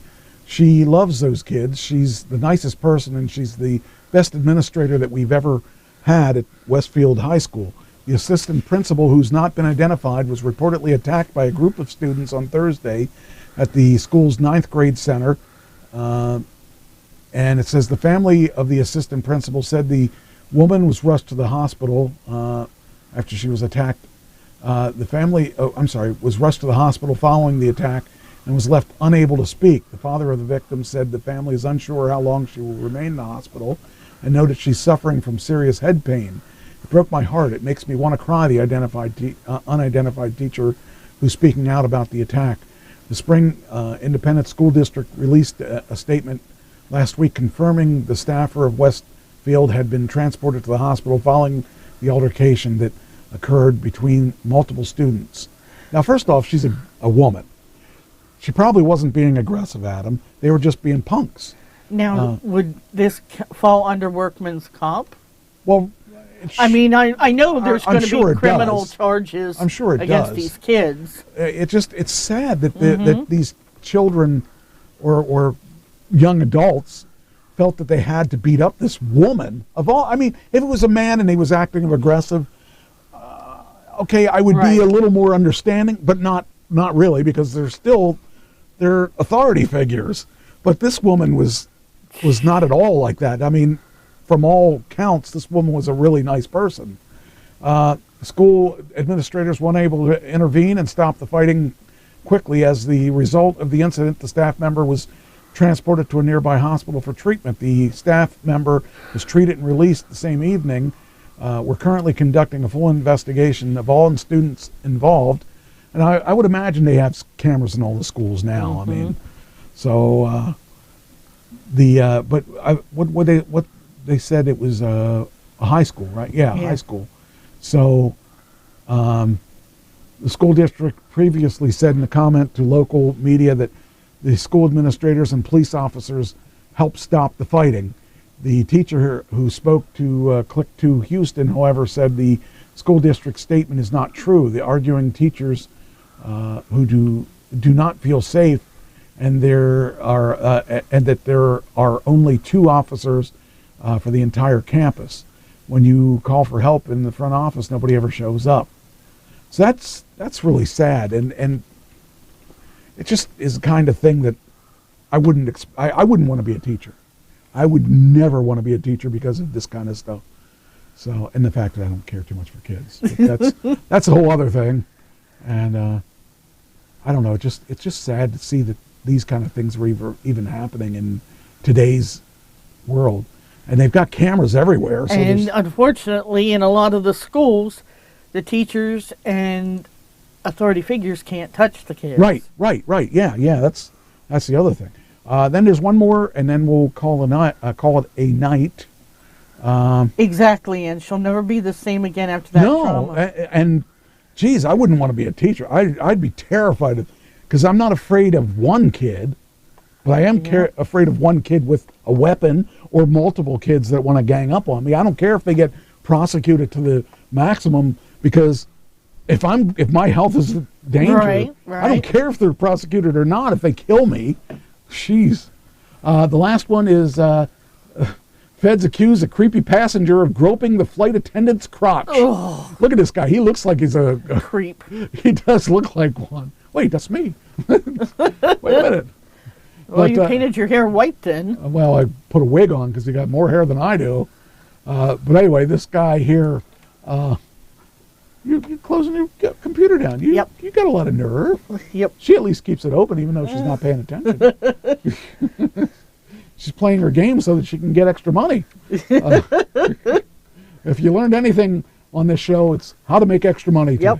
Anyway, a 74-year-old man is facing federal charges for allegedly groping a flight attendant's crotch during takeoff. Lustily telling the creeped out woman, "Ooh, I smell that perfume." Oh. When Gary Matthews Soricidi boarded the American Airlines Flight 5062 from Sarasota to Charlotte, North Carolina, he almost immediately began acting inappropriately. He was assigned seat 23C, stood up a few moments after getting on the plane to let passenger assigned to 23A sit down. As it was very crowded on the airplane at this time, he was a large man. He opened the lavatory door to provide more room in the aisle to move and allow 23A to be seated, as it explains, as Soricidi stood up. He backed up into SJ and multiple times said, "Am I squishing you? Are you squishing me?" in a playful but concerned tone. That doesn't sound too bad so far, but he does sound like a creep. Once he was reseated, he asked SJ for a seatbelt extender, the complaint says. SJ helpfully told him that he could move in a vacant seat once boarding was complete, but when he went to move, he stood up and he placed both hands on SJ's hips for approximately 3 to 4 seconds. That's a little inappropriate. SJ told her co-worker, FS, that, I guess these are code words. It's, Their initials. Yes. That Soricidi was being a bit weird, and she saw Soricidi was not sitting in the vacant seat she directed him to, but to a seat beside her jump seat. Oh. And you never flew, right? Nope. I didn't think so. So you probably don't know what a jump seat is, but the jump seat is, you do know what a jump seat is? Okay. Soricidi did not move and instead insisted, "Oh, I'm happy and lucky to sit back here with you." So SJ again suggested that he move to seat 23F or another vacant seat, but Soricidi again declined and stated he was happy where he was.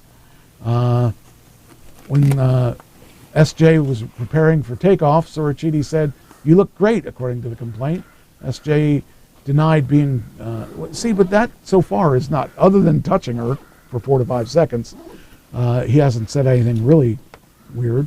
He looked scared, according to the complaint. SJ denied being frightened, to which Soricidi says, "I love the smell of your perfume." Soricidi then attempted a clumsy bit of small talk, telling SJ that he loved the smell of her perfume and reiterated how lucky he was to be sitting next to her. When asked where SJ lived, she lied and said Georgia. The flight was delayed due to a visit to the area by Vice President Mike Pence, which was, I guess, a couple years ago. And Soricidi said, "Did you vote for Pence?" To which SJ said she didn't want to talk about politics. The captain made an announcement telling the passengers they could get up and use the lavatory if necessary. SJ took the opportunity to once again walk up to the front to tell her co-worker Soricidi was being creepy. SJ began assisting passengers throughout the cabin, prompting Soricidi to stop her and ask her, "Why do you keep walking around? Why don't you sit down?" She ignored him, but when the captain eventually said the flight was ready to take off, SJ went back to her jump seat next to Soricidi. "Oh, I smell that perfume." See, the guys like that. Yeah, I don't think he's trying to be. Yeah, I was going to say going the wrong way. Yeah. At some point, you gotta just like. As the plane lifted off, Soricidi stretched his left arm across SJ's legs. Over the down-positioned armrest and touched her left leg and dragged his hand up her thigh to her crotch area. Yep, he's a creep. Right there. So he should, right at that point is when he should be electrocuted. Yep. There should be a wire on her leg, and if you get up so far, you're done. It's like a fly. A fly on a fly trap. You know, people like that are so strange. I can't imagine being that forward to somebody. It says here, SJ was wearing a skirt. Soracini's thumb was on her inner thigh as he slowly moved. Oh, this is getting sexy. As he moved up her inner thigh and touched her crotch.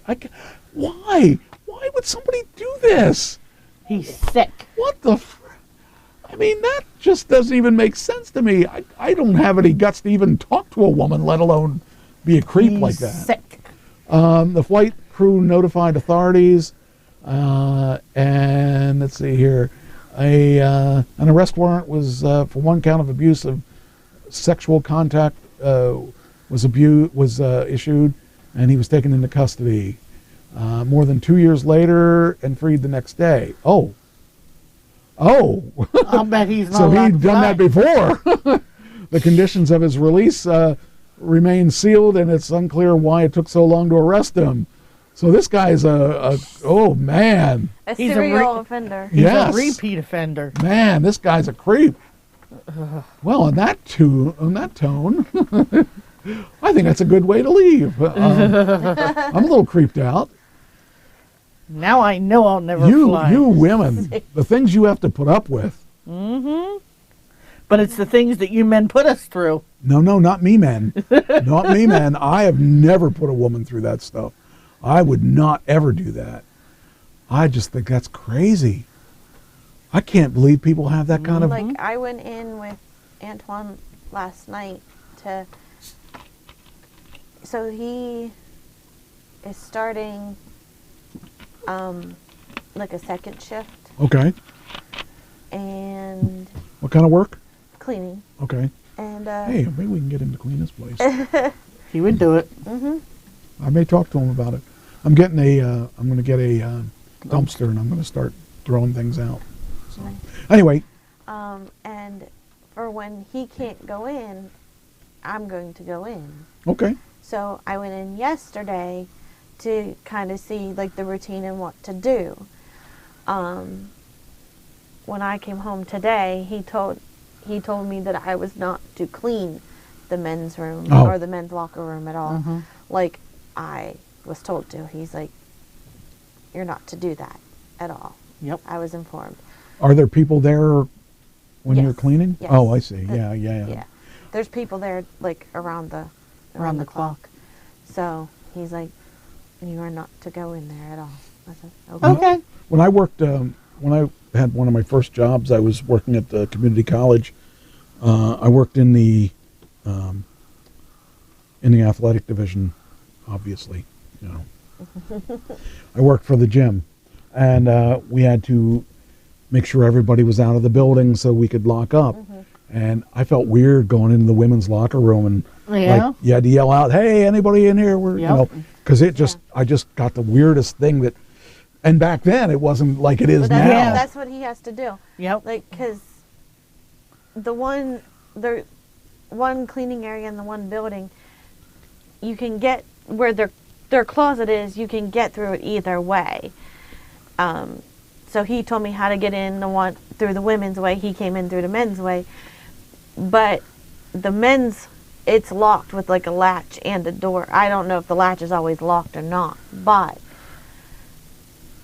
either way, when he goes into the women's room and when I'm on the phone with him and in his earpiece, I'll hear him knock, cleaning. Are you there with him? I was yesterday, but that was my first time, so. I'd have a hard time with my... Well, think about what these hotel room attendants have to do. Well, yeah. Well, they're always, when they go into the rooms, and you have to be housekeeping in case they're in the shower or something. Yeah. And I wouldn't want my girlfriend to when be he doing went that into stuff. the men's area, was in there, I was either I was sitting in the closet there. I sat there or sat. She came out of the closet then. I sat in the little the women's room where there was a couple of chairs and stuff, and I waited for him. I wouldn't want my girlfriend doing that. I really would be. I'd be terrified because I know the guys are jerks. But Yep. I mean, how jerky they are. That's. I mean, I've seen things that I shouldn't have ever seen that guys do that. Oh yeah. I just don't understand. I have tried to always be respectful of women. And Well, the next building we went to, there wasn't a little area. So when I did go into the men's locker room, he was in there. When he went out, I went out too. Yep, that's what you do. you know, I've heard horror stories, and I don't envy you guys when it comes to doing that kind of stuff. You know, I can't imagine. I don't know what goes through men's minds, and I don't have a mind like that. I don't know. I don't feel that. I think that a lot of it is that I've seen people go through that stuff, and I don't want to ever be part of it. Right. My thing is, how do they think that it's even okay to do I don't know. something? I don't know. Like, they're sick in the head, and they don't think it's okay. They don't think that's Right. I hope you have pepper spray, Ashley. So, I do. Good. I do. Yeah. It's just I don't understand how guys think that it's okay to do that. And you know, it's just weird. Anyway, all right, we'll talk to you guys next week. Same old bat time, same old bat channel, and same old trash talking radio. Mm-hmm. No. And hope you had a good time with the show, as usual. And, I can figure out what I'm doing here. I think this is it. Uh-oh. Well, that was quick. There we go. See you guys next week.